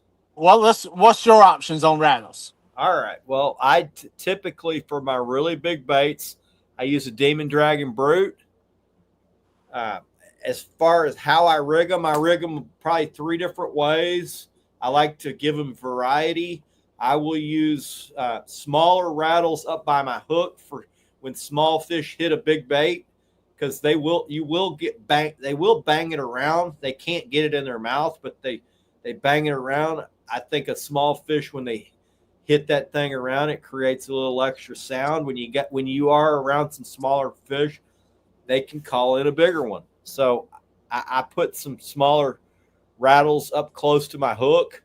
I use a variety. I use Jamie's rockets. Yep. I don't know. He's got a bunch of different ones. I use them all.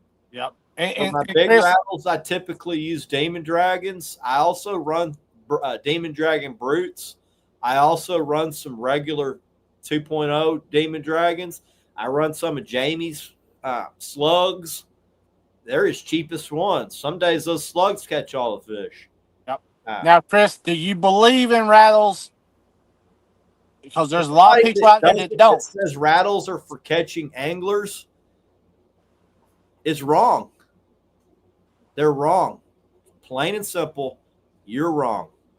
I've caught enough fish with just the rattle in their mouth to tell you fish are attracted to the rattle. Sometimes they will hit the rattle over your bait.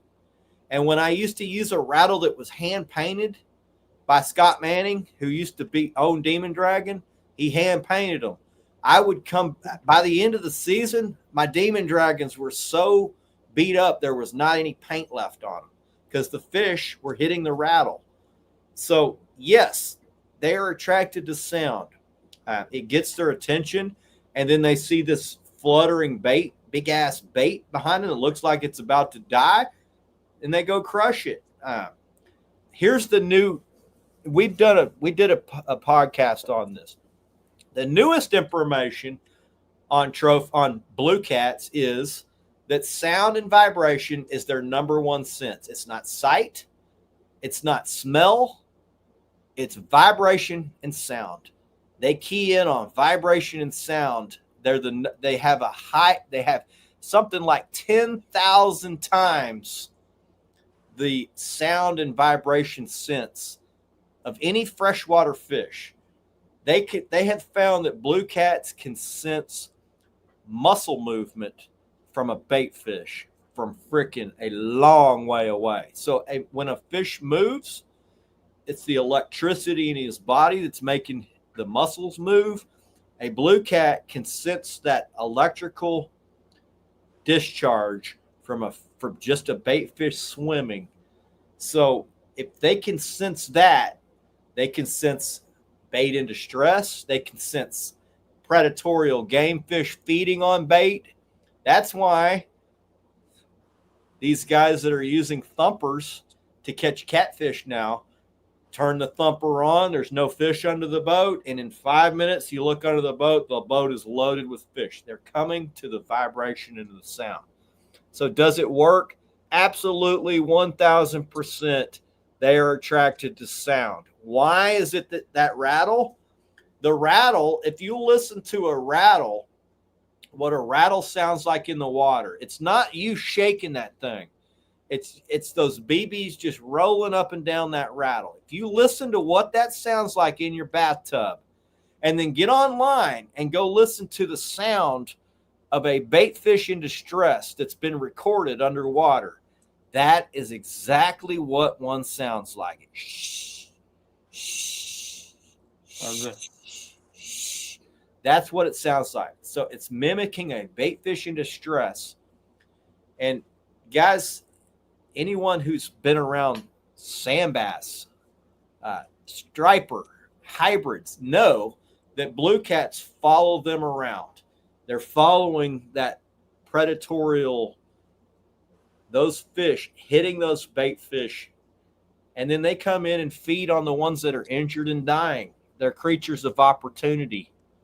So when they hear that shh, shh, they think, all right, there's a bait fish in distress. And when they get there, they see this freaking bait coming through the water that looks like it's been dying. It looks like it's been injured. It's still moving through the column, so it's still a little bit alive. That triggers that innate sense in them, like a cat when you dangle a string and he's not hungry, but there's some predatorial thing in that cat's mind. When you dangle that little freaking toy in front of him, he freaking attacks it. It's the same with a catfish. That's what I believe. That's it. And Tar River, you're right. We've talked about this also. You got your rattles. You got your loud ones, your quieter ones, and just like the ones that we put in a lot of these floats here at Carolina Lake Weights, just a little bit even quieter. They don't have to put out a lot of sound. As long as they're putting out a little bit, that's good enough. It's just to get their attention over there, to see that freaking bait coming through. And Chris, I know we've talked about it and you've answered it. Some days they like the quieter ones. Some days they like the louder ones. I mean, no doubt. It's just the way it goes sometimes. And once you, like I said, once you find out which ones they're hitting in on, start switching some over. Don't be afraid. A loud rattle seems like it works better. Yeah. Okay. In a fishery where there's no wind, you might need one that's putting out a little more sound, because even with no wind, it's barely really loud rattle. It's just doing this in the water, so those beads are just kind of rolling up and down that.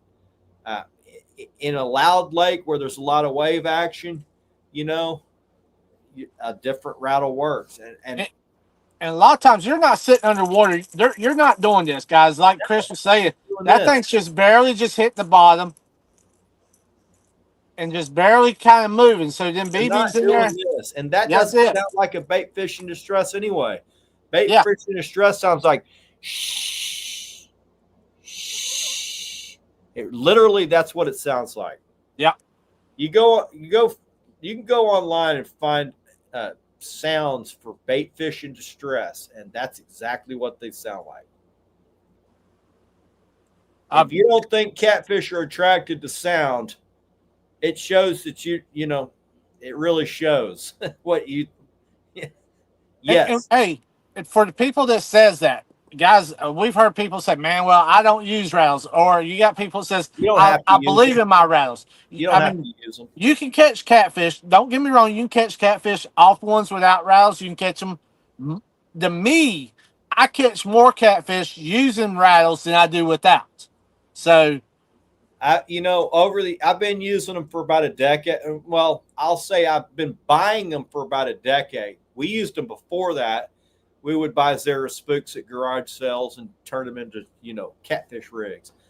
But I will say this. I have a lot of guys on the boat. And, probably 5 years ago, a lot of guys would come on the boat and they would say, I just want to bring my rigs just to see. Because some guys just don't believe it. They don't believe they just can't believe it until they see it. Yeah. So they would bring their rigs, their standard rigs, and put them on their side of the boat.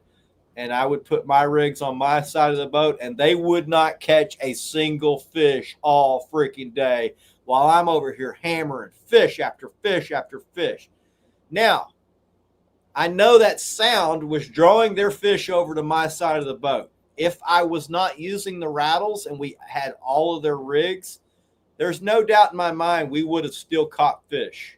But I do know that given the choice between two, they went after the one with the sound on it every time. Now, certain days, it doesn't matter what you use. The bait comes through there, they're going to hit it. But on a lot of days, it makes all the difference. And here's the thing. It damn sure can't hurt. That's it. I mean, that's it. And you're right, Tar River. I like using rattles a lot when I'm using live bait. I love it. I believe in it because, when I'm flathead fishing, y'all just saw the rig I'm using. I like that big 5-inch rattle with a live piece of brim. I love doing that. If I'm anchored up with Carolina rigs, I still have probably half my stuff with a rattle, even though nothing's moving. It's basically laying on the bottom. I will still have half of them with rattles. And me and Tommy fished last weekend. I ran half with rattles and half without. We didn't get we caught some. We got some action on ones with no rattles, but the majority of them all had at least the little ball rattles on there. Yeah. You know what I mean? That's it. They still wanted now with the ball rattles and a big, pretty decent sized bait. If you don't have a demon dragon or a float, that thing's basically laying on the bottom. but there's a little bit of wave action that creates a little bit of something that makes them like that. And I'll say I'm a big time. I love river fishing. When you got a certain current on the top, you got a certain current on the bottom. When and I believe using even anchored guys, anchored fishing, there's always going to be some kind of movement down there I'd agree. in the Guys like, you river. really think there's current down there? I'm like, you're damn right there's current down Yep. there. Whatever you got going on the surface is going to be happening down low, just not as extreme. So if you got wind blowing this way, you go down 20 feet, you're going to have a little bit of current going that way. No doubt. That's it. No Doug, doubt. I'm gonna leave that one alone. I'm not even gonna mention that one, Doug. But I just got a pontoon boat, and your option does the type of boat do better than others or other boats? I'm gonna tell you, I had a 28-foot pontoon boat. I switched over because doing tournament fishing to a Sea Arc Pro Cat 240. I caught just as many fish on my pontoon boat as I do on my Sea Arc. The only reason I It ain't the enjoy boat that catches the fish, boys. that's it. The angler. That's It's it. the angler. I got enough guys that come fish right next to me, and they're like, I had to sit here and listen to y'all hooting and hollering all day. I don't freaking get it. We had the same bait. We're in the same spot. There's more to it than just having a boat or being in the right spot or even having the right bait. There's a lot that goes into presentation, and that, you can break down presentation in 20 different ways between your rig, how you're dragging, the speed you're dragging, how high off the bottom, how low off the bottom, size of your bait, how you cut the bait. You add all those things and you do it the right way, you'll outfish the dude who's 75 yards next to you 20-1, 10-1. They're going to be like, what the hell is going on? Like, I don't get it. Like, I'm right here. And you're like, I had, so yes, presentation is key. It ain't the boat. It ain't one. It's not one thing either. It's the accumulation of all the little things you guys will do. It's all the little things that's going to take you over. You get lazy and you skip all that crap, you're just going to be average. And at the end of the day, like, is it worth going from catching a few, maybe a couple of good ones, to having these epic trips on a frequent basis? To me, it's worth it. I'm going to do everything I can. If I think it's going to help me, I'm going to try it. Yeah. If it works for me, I'm going to have confidence in it, and I'm going to continue to do that. That's why I rig the way that I do. I cut the bait the way I do. It's not just because I think it's going to work. It's worked for me. And now I've crafted my game off of the things that have built my confidence. And Chris, we here at Carolina Lake Wakes, we've got a lot of rigs. We put out a lot of cool rigs, and we got a lot of rigs, and the majority of what we got, they work, guys. When we come out with this one here, Chris, the teaser rig, man, this one right here, the teaser rig. Now I'm seeing it blow up all over the place. I remember people saying, "Man, what is all that? That what is all that, man?" And that people didn't. Teaser rig is basically like using a fillet. I used a teaser rig on my headpieces. So if you're using a flapper or a fillet, now your headpiece puts out the same type of vibration as a flapper or a fillet. Gives you a little extra vibration in the water. Yeah. And when that's, especially guys in the river, I mean, you're sitting there, that current, man, these right here are just constantly moving. Those work in the lake too, man. Yeah. Yeah. Guaranteed. They work. Guaranteed. That's a great rig. Been using it for about 8 years. I put a saltwater teaser on mine. It's got Mylar. It's got a Mylar skirt on there. And we got one here too, guys. And Chris, you've used this one several times. this one right here with the blade, man. This Yeah, is another one I see a lot of people now bunch of starting. giant fish last year on that rig. Yeah, see a lot of people copying this one now also, and guys, especially on sunny days, and depending on the style of water you're in. I don't think it even sun thing. I think it's a vibration thing. Day that Jesse Campbell caught his PB, he fishes all the time. Come on Yep, my boat, we ran that rig. He got a PB. We yep, didn't have any sun. It was overcast and sprinkling. That and rig and caught Chris, all our best fish. That we rig. get people to ask, man, well, does that rig work in the sun? I'm like, dude, It's the muddy vibration. In water. my mind, it's not the sun. It's the vibration. That's it. I'm a Muddy big water. vibration guy. Muddy water. This thing's down there just sitting there doing this right here, man, throwing off that vibration. And guys, if you haven't watched it, if you had where you can see, it even throws off some little bubbles. Depending on how you're doing, it's got bubbles that this thing can make too, man. And so it's pretty awesome. I like them. They work good. They work great for me. Andrew Brewer says, "What's your thought on stinger hooks setups?" I love them. Yeah. We've broken a lot of records on the stinger rig, and I mean a lot. All our records come off a stinger hooked rig. Giant baits, whole baits, big fillets. Y'all know how I roll. My buddies are like, "Are you sure?" I'm like, yeah, I'm sure. We're freaking sending it.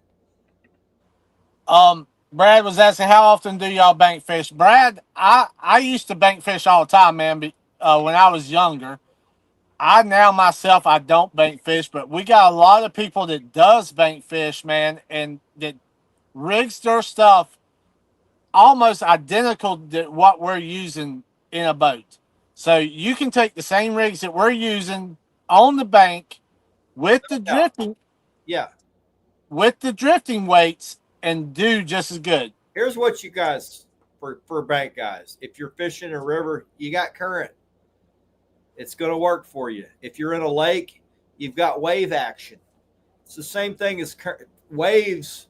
Wind and waves produce basically a little bit of current. They're effective in those situations, no doubt. Junkyard Cat says boat position. No doubt. Boat position allows you to present the baits to the fish the way you need to present them. That's presentation.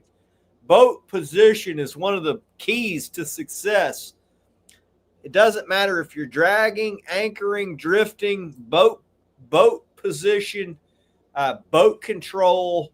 Those are some things that are not easy to learn, but time on the water gets all that figured out. And boat position is a big key to success. There is no doubt about that. Chris, do you have one of your rigs with the Stinger rig on, or your Stinger? I don't have one right here next to me. Let me look. I might have cut the stingers off last trip. Yeah, even on Anchor, I saw Killer. Yeah, I'm always Anchor drag. I'm always using rattles. All right, for sure. So here's one from last year.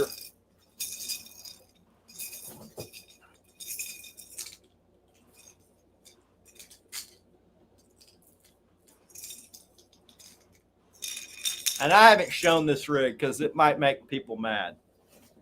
But I don't give a shit. Y'all can be mad at me.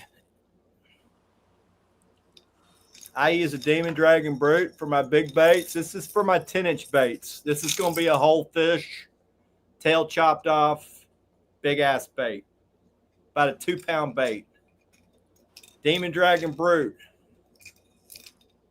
I got it zip-tied to my 80-pound leader. This is a 12-aught hook to a giant treble hook. This is the thing that pisses some guys off because they think I'm hurting fish. I've never hurt one using this rig, so I don't know what guys are talking about. But this bait, big fish don't swallow. they crush this thing. They want to try to kill it first. You don't have to worry about them swallowing this 10-inch bait. They freaking bite it and try to bite the damn thing in half. This is one of my stinger rigs that I've been using the last 3 years. Super effective. Usually, and I rig these different ways. So I'll put a rattle close to this hook, and I've even been putting an inline rattle in between to help float my big 10-inch bait. Instead of it dragging down through the water like this, it's dragging through the water like this. That's one of my rigs. I rig these stinger rigs about 3 different ways. My other ones, I use a Action Jackson 10-aught in the tail. So I wish show one of ours, but we're completely sold out of them right now, guys. I'll get some more of them back in. I'm really not rigged up for big fish right now. So, Chris, what size treble? oh hell, I'm not even sure. That's 'Cause probably a 7-aught. A 7? It's a giant treble hook. I think it's a 7 or 6.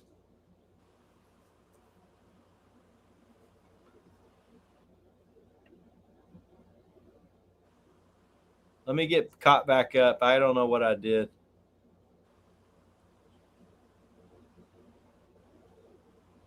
Everybody says they love rattles. They work. I agree.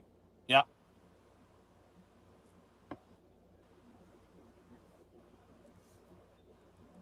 Stinger rigs. Guys liking the stinger rigs. Let me go grab my bag. I'll pull a stinger. I'll get one of these stinger hooks out, Justin.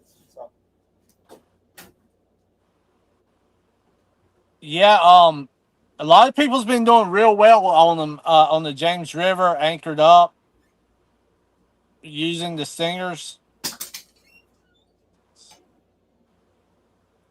Guys, if y'all have any questions while Chris is out, put them in chat. We'll try to get to as many questions as we can. But like I said, going over tonight's topic, man, just right now, just get your rigs, what you're going to start putting on. Check all your stuff. I have some pink and white skirts that I'm going to try out this year on rigs. Tom, that is good, man. That's like us. We on our teaser rigs, we've got all kinds of colors on the skirts and stuff. Like I said, I've got a skirt in muddy water I like using more than others. And I will show you that skirt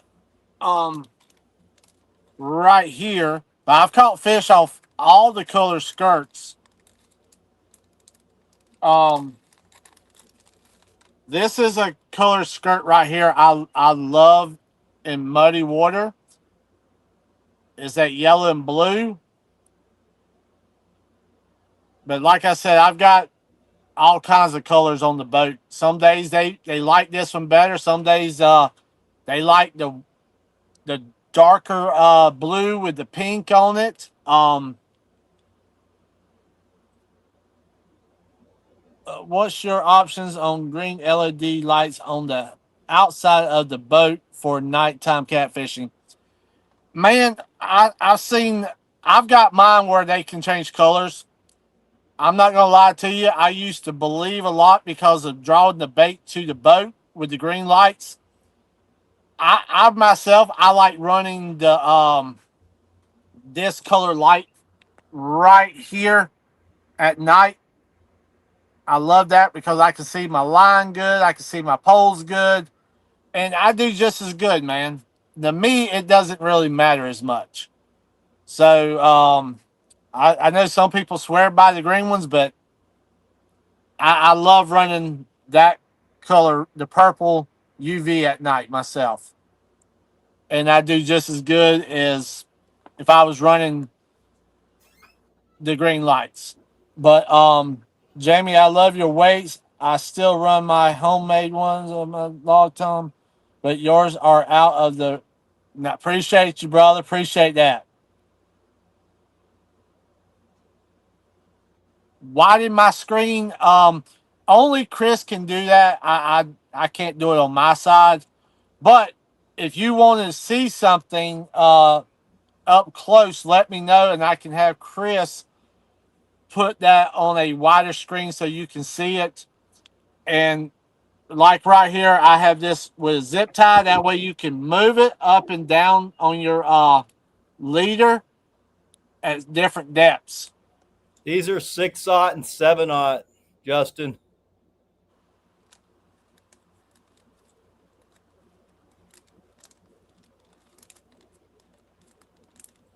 They're big.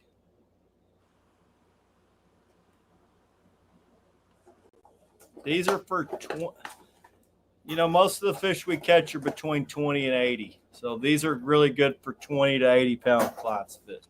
And you can catch bigger. I mean, you get lucky, you catch one bigger, but that's typically what we're targeting. Yeah. But yeah, Tarver, if you just tell me if I show something that you want to see a little bit closer, let me know.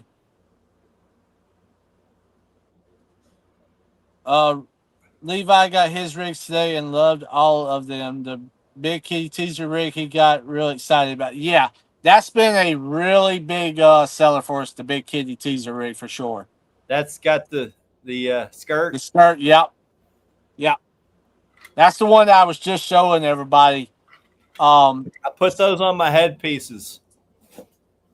That's what I like to use for the headpieces, Stephen. Tell them to use it on a giant, big old headpiece.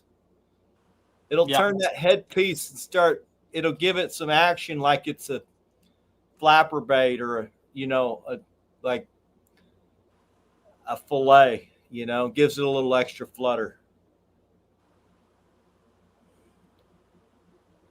So, Justin, I switched to the treble hook about 2 years ago. Not switched.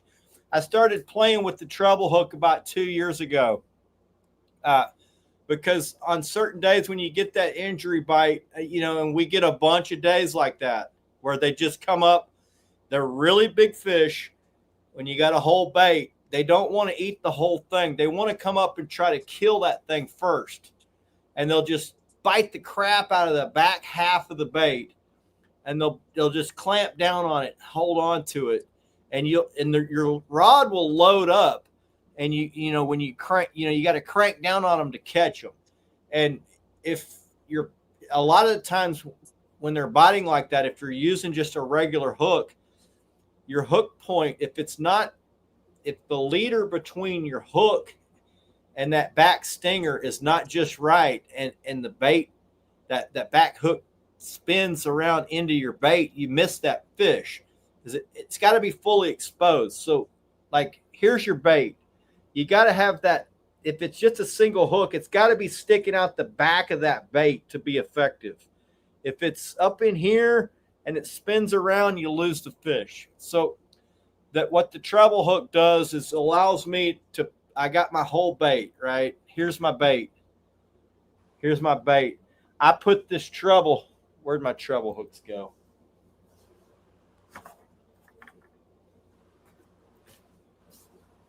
Here they are.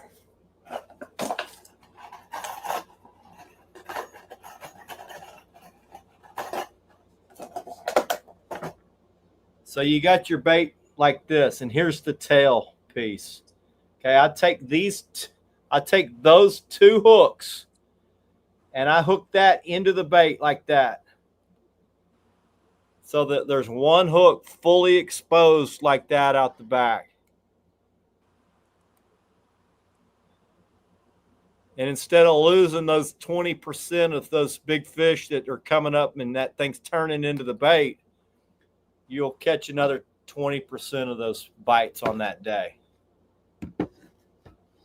I hope that helps. Haven't had any issues with them swallowing this because they come up. You got a big bait. You got your bait swimming like this, right? You got your hook in here like this. They come up and they just bite the back half of the bait trying to injure it and kill it. And, they stop. A lot of times they don't even turn. They just grab it and stop, and they'll lay down in the mud. And then as your rod starts loading up, they're pointed straight at you. And you crank down on them and you suck it right out of their mouth and you lose the fish.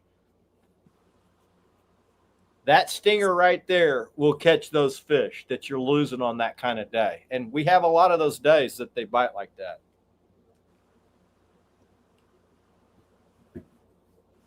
I feel like it took me from 15 fish over 50 to 25 fish over 50 in 1 year. I think that it was that dramatic on big fish catch.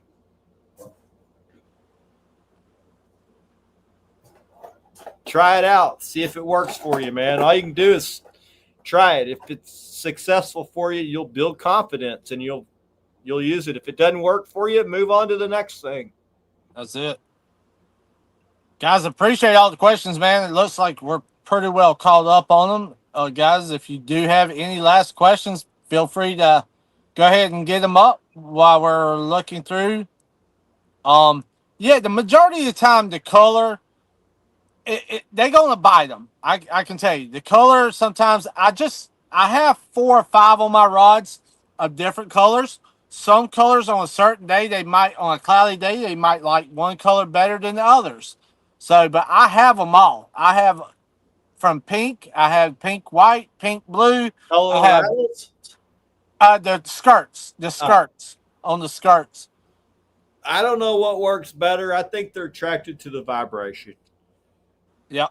I don't know. They say catfish can't see red too good. I always thought red was the blood color of blood, so I like to use red, but apparently they don't even see red very good. So I do know there was an article in Fisherman years ago that they did a test on lures in a bait tank or in a 5,000 gallon tank, and they ran all these different color lures through this tank, and that they prefer blue. They went after the color blue over all the other lures. Over time, they actually preferred to attack blue. So I used blue because my buddy's like, yeah. I'm like, why blue? He's like, well, here, I'm going to send you this article where they tested like what colors catfish will go attack when they ran these lures through this tank. And they liked blue. So why not? That's it. And Tom would say supposedly red disappears below 20 feet. So I think Brandon Ladd, he's in here. I believe he's the one that might have told me they don't see red, or maybe it's his brother. But catfish don't see that color very good. It's like camouflage. Wheeler says he runs stingers on his live carp for flatheads.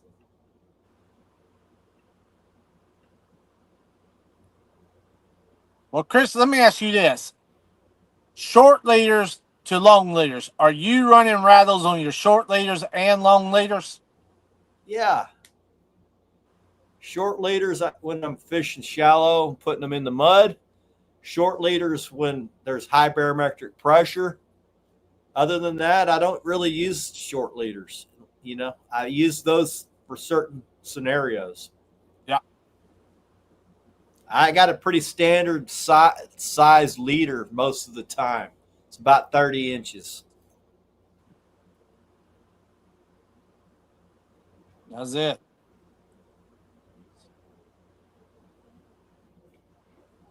I didn't see what Bill's trying to compare, but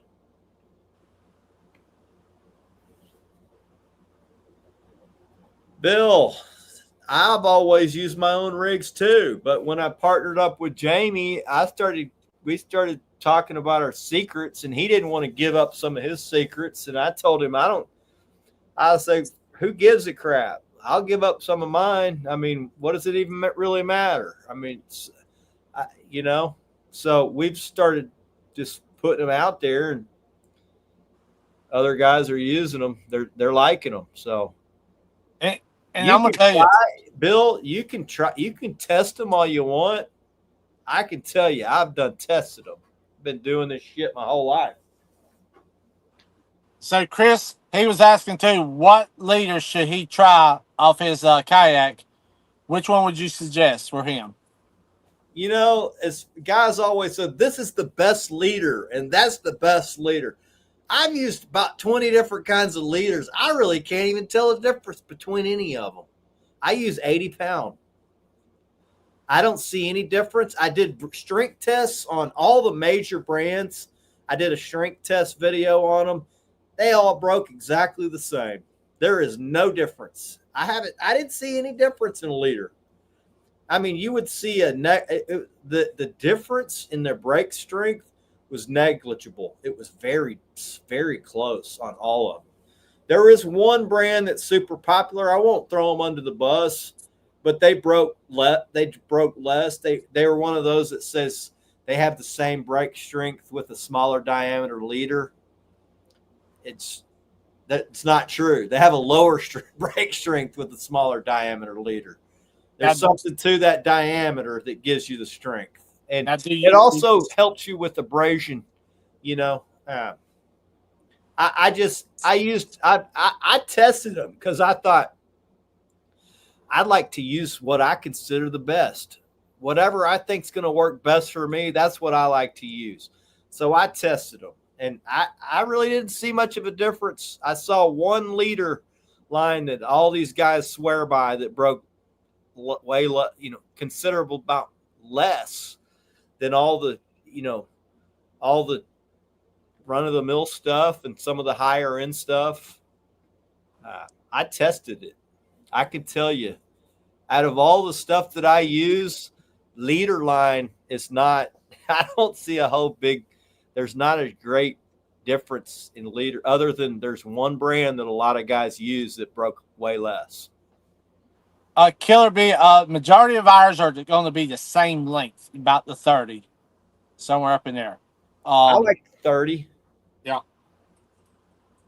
I like the 30. I'll tell you this, I've never broke off a big fish on the leader. I mean, yeah. I've been doing this a long time. Leader is not the if you're breaking your leader, there's something wrong with your leader. It's not the leader's fault. It's something you didn't check it. You know what I mean? Like, main line should break. The connection, it should break at the connection. If you're breaking at the leader, it's because you've got some type of flaw you didn't check. You left it on too long. There's an abrasion. There's a nick from the line, from the hook helicoptering when you're casting it. And I'll tell you, brother, you'll probably like them all, man. So you might as well go ahead and get them all. It's hard to pick through them. That's why my tackle box is so big. I got so many different rigs on my tackle box, and I give a lot of stuff away too. But when I switch, I go from the river to the lake, back and forth. So I have different rigs for the river than I might for the lake. I have different things that I like doing. So, I keep a little extra tackle just for those scenarios. Bill, so you like making your own rigs. Get some of those, get some teaser rigs and get you some outlaw rigs and test those and see how you like them. I know you're end up making them yourself, but those are the ones that I think that you'll like. I think you'll like that teaser rig coming from saltwater. You'll like that teaser rig. I know you use a lot of chunks. You're going to find that teaser rig's probably going to be lethal for your chunk bait. So get you some teaser rigs. I know you're going to like those. I know you're going to like them. And we do have some rigs that does not come finished, guys, where you can put your own style swivel on the ends. And the ones that is finished, we have the double crimps on them. I mean, really, truly, you don't need but one crimp, but we double crimp everything. And so I've been crimping now. This is 3 years, I've been crimping for 3 years. In 3 years, I've never broken a crimp. That's it. I've never broken a crimp. I've never had one slip. Now, when I did the testing, I had a lot of them slip. That's why I did the testing. I did a test video on them. I had a lot of them slip until I figured out what I was doing wrong. You can't. I found when you're crimping, you can't use the size on your crimp tool that matches the size of the crimp. I had to go down a size on my crimping tool. So if you're crimping a 1 millimeter, I went down to a 0.8 on my crimping tool. So you're actually over crimping, which I thought, well, if I'm over crimping, am I going to weaken the line? I found I was not weakening the line. That's not, I never broke off at the crimp. All my breaks came a 1/4 inch from the crimp where there's no stretch. That's where it should break. If you're doing a strength test, they should be your breaks should be about that far from your crimp. If you're doing a knot test, your breaks should be about that far from your knot. If it's breaking at the knot, it's something you're doing wrong at the knot. If it's breaking right at the crimp, you've over crimped it, or something's not right with the crimp. And I will, and I want to touch on this too, Chris. And you and me, you've talked about this. Style crimps. I've seen some style crimps. There's a big difference in crimps. That's right. Another part of my crimp test. Yeah.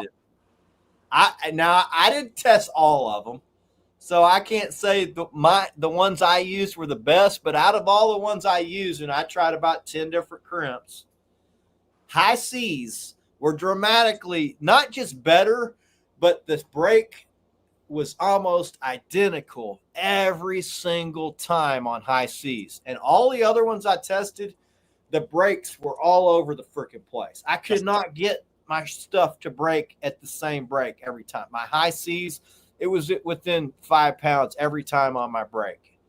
Every time. It broke almost, and they were all at the high end of the scale. They outperformed, but they were also the breaks were all damn near identical. So I just use high C's because they work the best for me. Yeah. And I can tell you, man, high C's, I use those because those are the ones that worked for me. We have tried a lot of them, guys, and like Chris said, he's tested them and strength tested them, and the high C's, man, they're top notch. I mean, no slippage. I mean, it's been top notch crimp.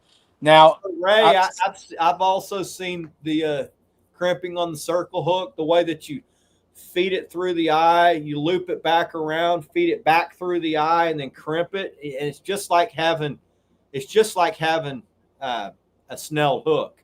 I can see that working. I haven't done that. I still snell my hooks. Yeah, and we do that on all the gar rigs, but we do the snell knot on all of the pre-tied rigs. But I have tried that, Chris, and I've not lost one. I've tried them, and they actually work pretty damn good. And I've caught some big fish by still, crimping at the hook. I've heard guys say, yeah, you're creating there's an issue right there where you crimp, where because there's no stretch and blah, blah, blah. But I'm like, well, you got double the line. So you shouldn't break. You shouldn't break below your crimp, between your crimp and your hook. That's not, you got double the line. When it breaks, it's going to be that far from your crimp because there's no stretch. It's going to break where there's no stretch. It's not going to break this far up because there's stretch. That gives it dramatically more strength. It's going to break right there next to the crimp where there's no stretch every single time. That's where it breaks. So I tested it because I wasn't sure, and I wanted to make sure my crimps were strong and I wasn't over crimping or under crimping and then slipping. When I first started, all mine slipped because I was using the tool, the size on my crimp, what they were telling me to use for the crimp and the line, which all of mine slipped. I went the size below and never had an issue. Yeah. And guys, I'm gonna tell you, when you're doing that, man, pay attention to the crimp and right here. Go one size small. That's what I do. And I told Jamie, I was like, I was having problems going with the size they were telling me to use. And somebody on my videos was a saltwater guide who was like, hey, man, you need to go a size smaller and don't melt. Whatever you do, don't melt the tag end. That's how you freaking lose your best fish. Because when you put heat to mono, it dramatically weakens. Yeah. Do not hit. Because when I first started doing it, I started seeing all these guys saying, yeah, you melt the tag in because it'll mushroom the thing out and then it won't slip through. Do not melt that freaking thing. Those guys don't know what they're talking about. That dramatically, because I did it in my shrink test, it dramatically weakens your knot right there at the connection. You don't need to heat it. Just crimp the hell out of it and trim that freaking thing real close to your crimp, and you're good to go. And there is. Brandon, do you use a bench crimper where you crimp that thing down? Because I told Jamie he needs to get he's doing that many, he does thousands of rigs. He needs to get a bench crimper where you don't have to muscle that, because I crimp mine fully down, but a bench crimper is just like, making shotgun shells. I can tell you we're getting ready to go to that because I'm going to tell you my hands, man, after a day of making rigs and stuff, man, they are killer. And plus that one I just showed you, I will go through one of those every other month. Every other month I will wear one of them out. Killer B says heat and mono don't mix. There's no doubt. There's no doubt. And I even had guys arguing with me. I'm like, you argue all you want. I did it. And I did it where I thought I was far enough away from my other line where I would melt it way out here and then let it just melt down. Didn't matter how I did it, it weakened it dramatically. So do not put heat to your mono. You're screwing yourself. Tom, I can tell you, brother, that right there, I don't know what I could. There's one of them things you can go out there and just squeeze and show you how much. I don't know what it is, but I can tell you. It's like that grip that when we were kids. Rebecca's told me, why you shake people when you go to shake people's hands? Why does it look like you're just crushing their? I really don't know.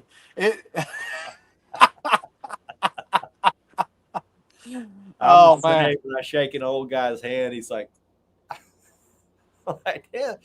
I mean, you didn't even shake back. Sorry, I didn't mean to break your freaking hand, old man. Oh man. Brandon says it's for single-handed crimping. So I don't know. I haven't seen that crimping tool. All I've seen is the handheld like Jamie's got, which is what I got. And then the bench crimper, which is what professional guys use, and it's more expensive. But and this one, these have a shelf life. I mean, how often do you go through one of those, Jamie? Chris, I go through one of these about every other month. Yeah, you're crimping the hell. You're crimping a lot of stuff. Yeah, and reason why what Jamie does in a month, most guys don't do in their whole life of catfishing. And yeah, the creep single-handed. I mean, I'm doing these right here. Some people will take them and want to do this, but with those high seas and stuff, when you just regular one-handed, I mean, it's gonna be good enough. I can promise you. You're not gonna have to sit there and do all this or try to. You're not gonna have to do that. Yeah, I haven't had any issues. Yeah, send me a link, Brandon. Or Jamie's the one that really needs it. I don't need it.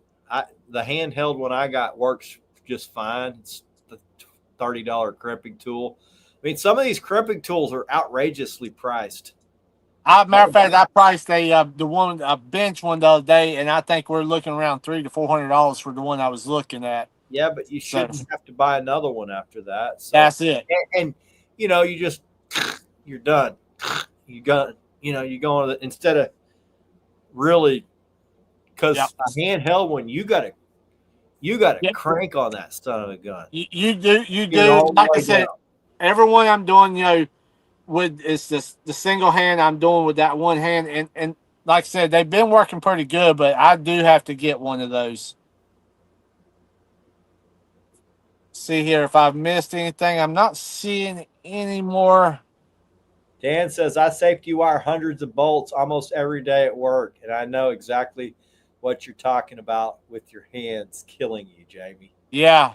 It almost makes I think the doctor said like carpal tunnel, man. They go to sleep, they start hurting at night.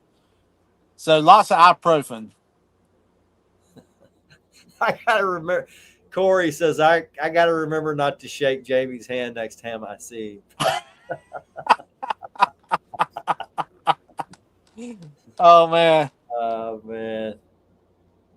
Man, I tell you what. A pneumatic crimper. Haven't seen one of those. I've seen a bench crimper, Yeah, I haven't. but And I'm gonna tell you, Chris. I like. Some people might. I like feel. There's a certain yeah, feel. you feel it. Yeah, I can feel when I do with that crimp. With yeah, using you know that. when the thing collapses and you're hitting metal. You That's feel it. Like, all right, That's that one's good. Yeah. Yeah. And I've seen like I said, over crimp them because I know. I mean, you can feel it. that's it. And there's crimps out there, just like these the double barrel. I call these double barrel ones. You can over crimp these things and break them. They'll start splitting down the center and everything else. I don't like using those styles myself. So Brandon sent this. It's more like a pair of like electrical crimpers. Let me send it. Let me put me up on there.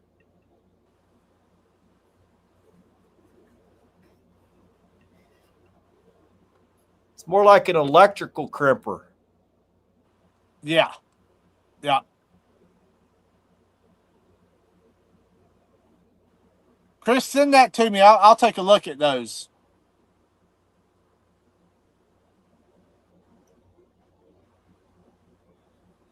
He just got the picture. He doesn't have the actual link on here.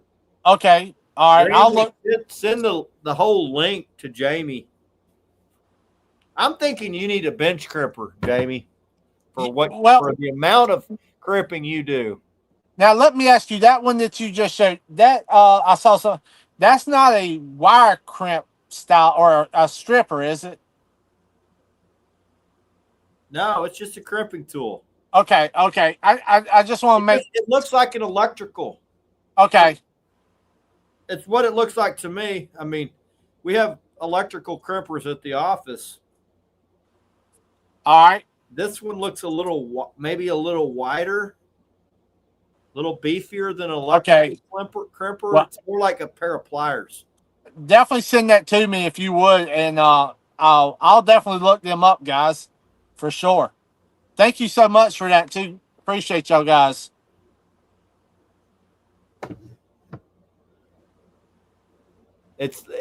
Fishing World 123 says looks like a wire stripper, but it's not. It's kind of wide, like it looks like it's got that beefy end about the thickness of these. It looks like it's about the thickness of these pretty much. So it looks similar to that. Yeah. Yeah, as long as it's like that, that could definitely work. The brand is Booms. Okay. Booms all right. Fishing. Randall says, I like that hat, Chris.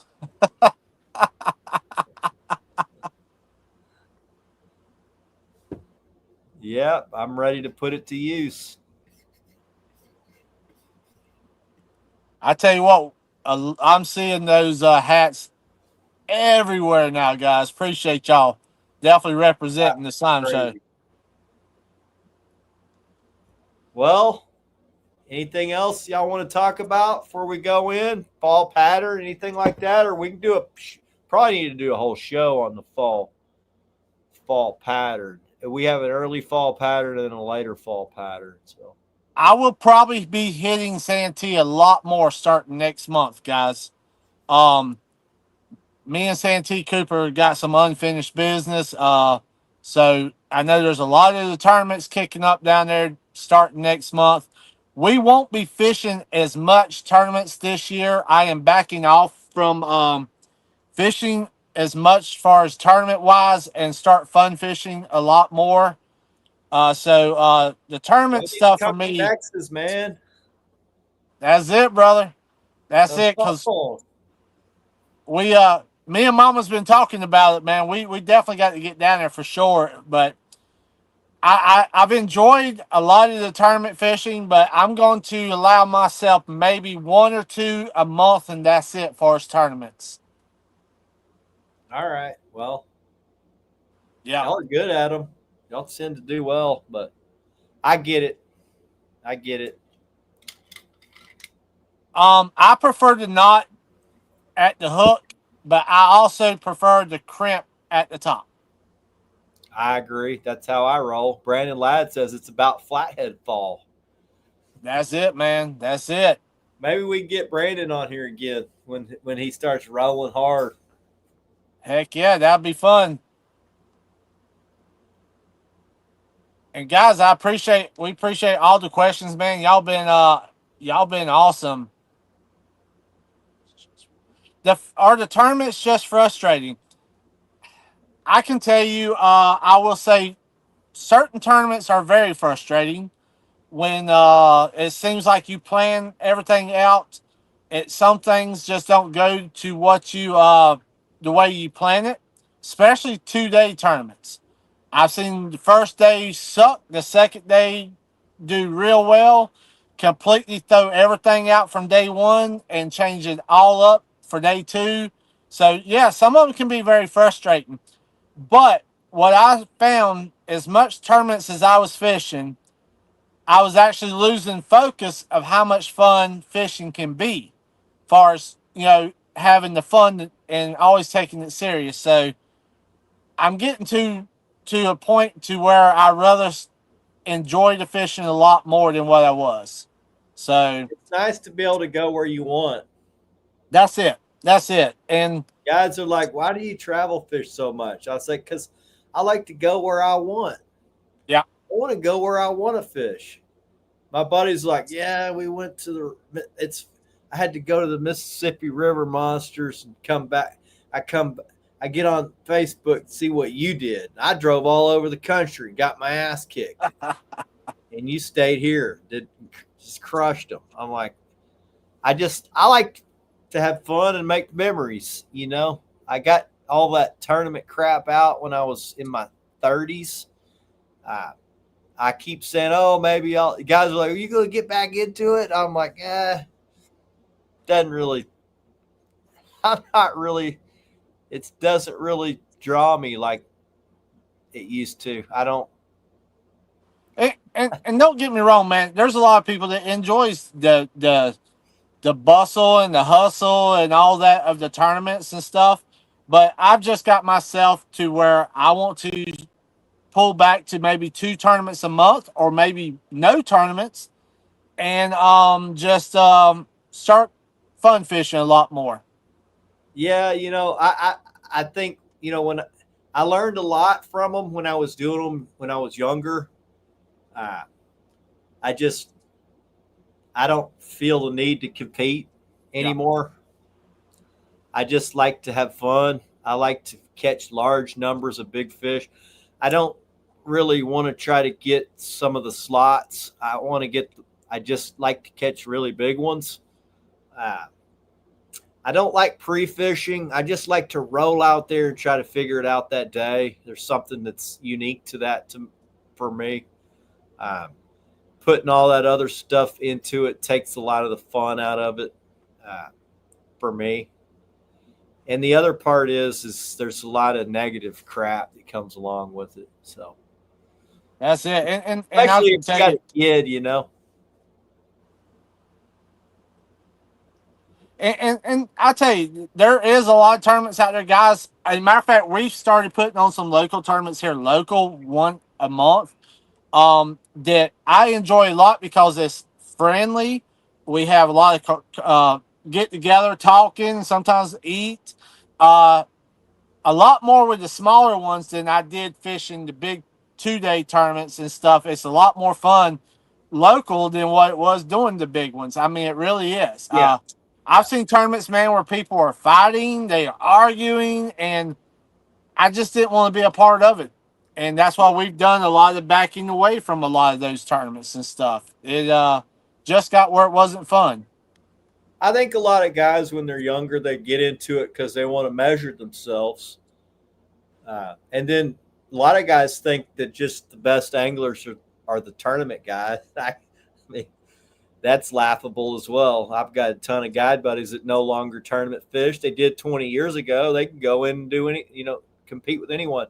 I feel like I could go in and compete with anyone in these tournaments. I just choose not to. You know, it's I get where some guys get the draw to it. I used to like it. I don't like it anymore.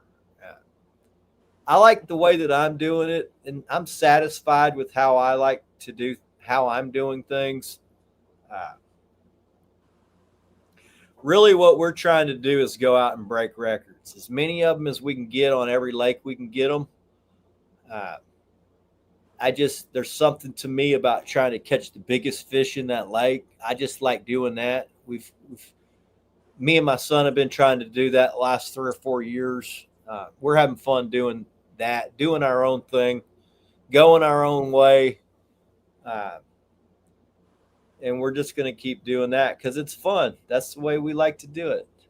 I see where Stevens put Levi and JT have their last night tournament this Saturday for the Monster Cat Series. They are leading the points for junior angler as of now. Man, congratulations. I can say they're a lock to win that. Those boys man, are going to let up. Them two boys are, man, I can tell you, they are something else. They really are. Yeah. They put in a lot of work and they deserve it. I think it's awesome what they're doing. I always have guys that ask me, hey, you enter this tournament with me? Let's go freaking do this or do that. I keep saying, all right, all right, I'll break down and we'll get back into it a little bit. But then I talk myself out of it.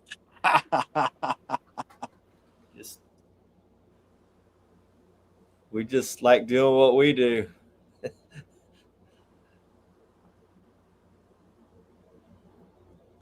I'll tell you, man. The animals, they have the Fat Cat Classic Trail, Okie Rod and Reel Catfish tournaments up there. Fishing World 123 says, how much does Jackson enjoy catfishing? I'll tell you, Jackson loves catfishing with me when it's just me and him. He doesn't enjoy it as much when I have another guy on the boat. He freaking goes nuts when he's got another kid on the boat. So I have a lot of guys that fish with me, and it really takes a lot away from him. I've told Jamie the last 2, Jamie's like, man, it's a different deal when you don't have these guys on the boat. Why do you do it? And it's just hard for me to turn guys down. I like fishing with guys. But I told Jamie the last 2 years, I'm really going to just try to focus more on having my son on the boat and when I got kids on the boat, because he does so much better when there's kids or when he's just with me. So like when Danimal come on the boat and he brought his son, it's a freaking joy. Now they do battle it out and do all that, and they, it's fun to watch kids, talk smack and all that. But he's really good at helping his buddies land the fish, and I like seeing him be that kind of kid. When it's another adult on the boat, the adults are talking, he's not involved. It's just a completely different deal with him. I really like having, when it's just me and him, it's a completely different experience for him, which to me, that's what it's all about. It's about him. When I'm with him, he's asking about the graph. He's wanting to cut the bait. He's wanting to help reel in all the fish. When I got another adult with me, it's like he doesn't care anything about fishing. I don't know why it's that way. I feel like we're having an adult conversation and he's left out. So What's up, Dirty? Welcome in, brother. I've tried to have more kids. I've been bringing more and more kids on the boat. And then this year I'm going to fish with just me and him a lot. So. And the other thing is when I got other guys on the boat, a lot of times they want to go catch the fish. So a lot of the giants we've caught the last 2 years, he didn't even get to reel them in because somebody else on the boat wanted to reel them in. And I like being around guys that are like, Jackson, fish on, and including him, get him involved in it. So there's something too, when a little kid is not involved, they're not going to be interested in catfishing. If they're involved, it's fun for them. So.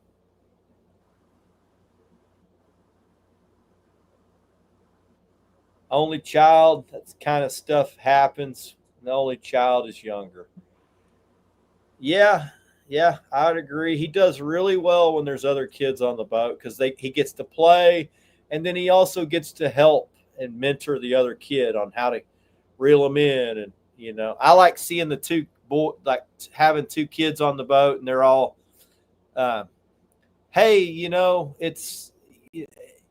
Crank on him, get him. You're doing great. I like hearing that between two kids. Yeah, I like seeing one of the other kids grab the net, and my buddy's like, "Oh man, they're gonna lose that net." I don't give a shit. I don't. If they lose it, it's worth it. I like seeing them team up and do that. So I think it's cool when they get to do all that stuff. Fishing World 1, 2, 3. We don't fish for brim too much. Jackson he'll catch some brim from time to time, but after about 5 or 6 brim, he's like, I want to catch something big. He is a little bit spoiled. Yeah, when I fished with Tommy Jackson, he let Jackson reel in all the fish, and I like that. That's the way it should be. I tell guys. I fished with another – I'm not going to mention the guy's name. I had another guy on the boat. He was upset that the boys were catching all the fish. After the end of the trip, I was like, that dude's never coming on my boat again. To me, it's all about the kids. So that's it. After the kids are tired, typically – we catch a bunch of good fish, and after the kids are tired, then the adults get to catch some, and then even at the very end, I usually get to catch a few. A lot of times I get to catch the biggest fish because it comes at the end of the day when everybody's tired, I don't know. Fishing is something that you have to really, and when you got young kids on the boat, if it's not all about them, they lose interest. It's got to be all about them. Tommy says he don't need to reel them in. I'm the same way. I don't need to reel them in. Now, I did make the mistake last week. I got Jack. He'd been doing good in his football and his school, and he asked if he could get some candy. And I gave him candy on the way to the lake. Oh, hell. Bad decision because, man, we freaking. Is that the day where he's jumping off the top, Chris? He got on top. I got onto his ass because it's a brand new top. I told him, don't get on that freaking top. It's brand new. I don't want you freaking ruining it.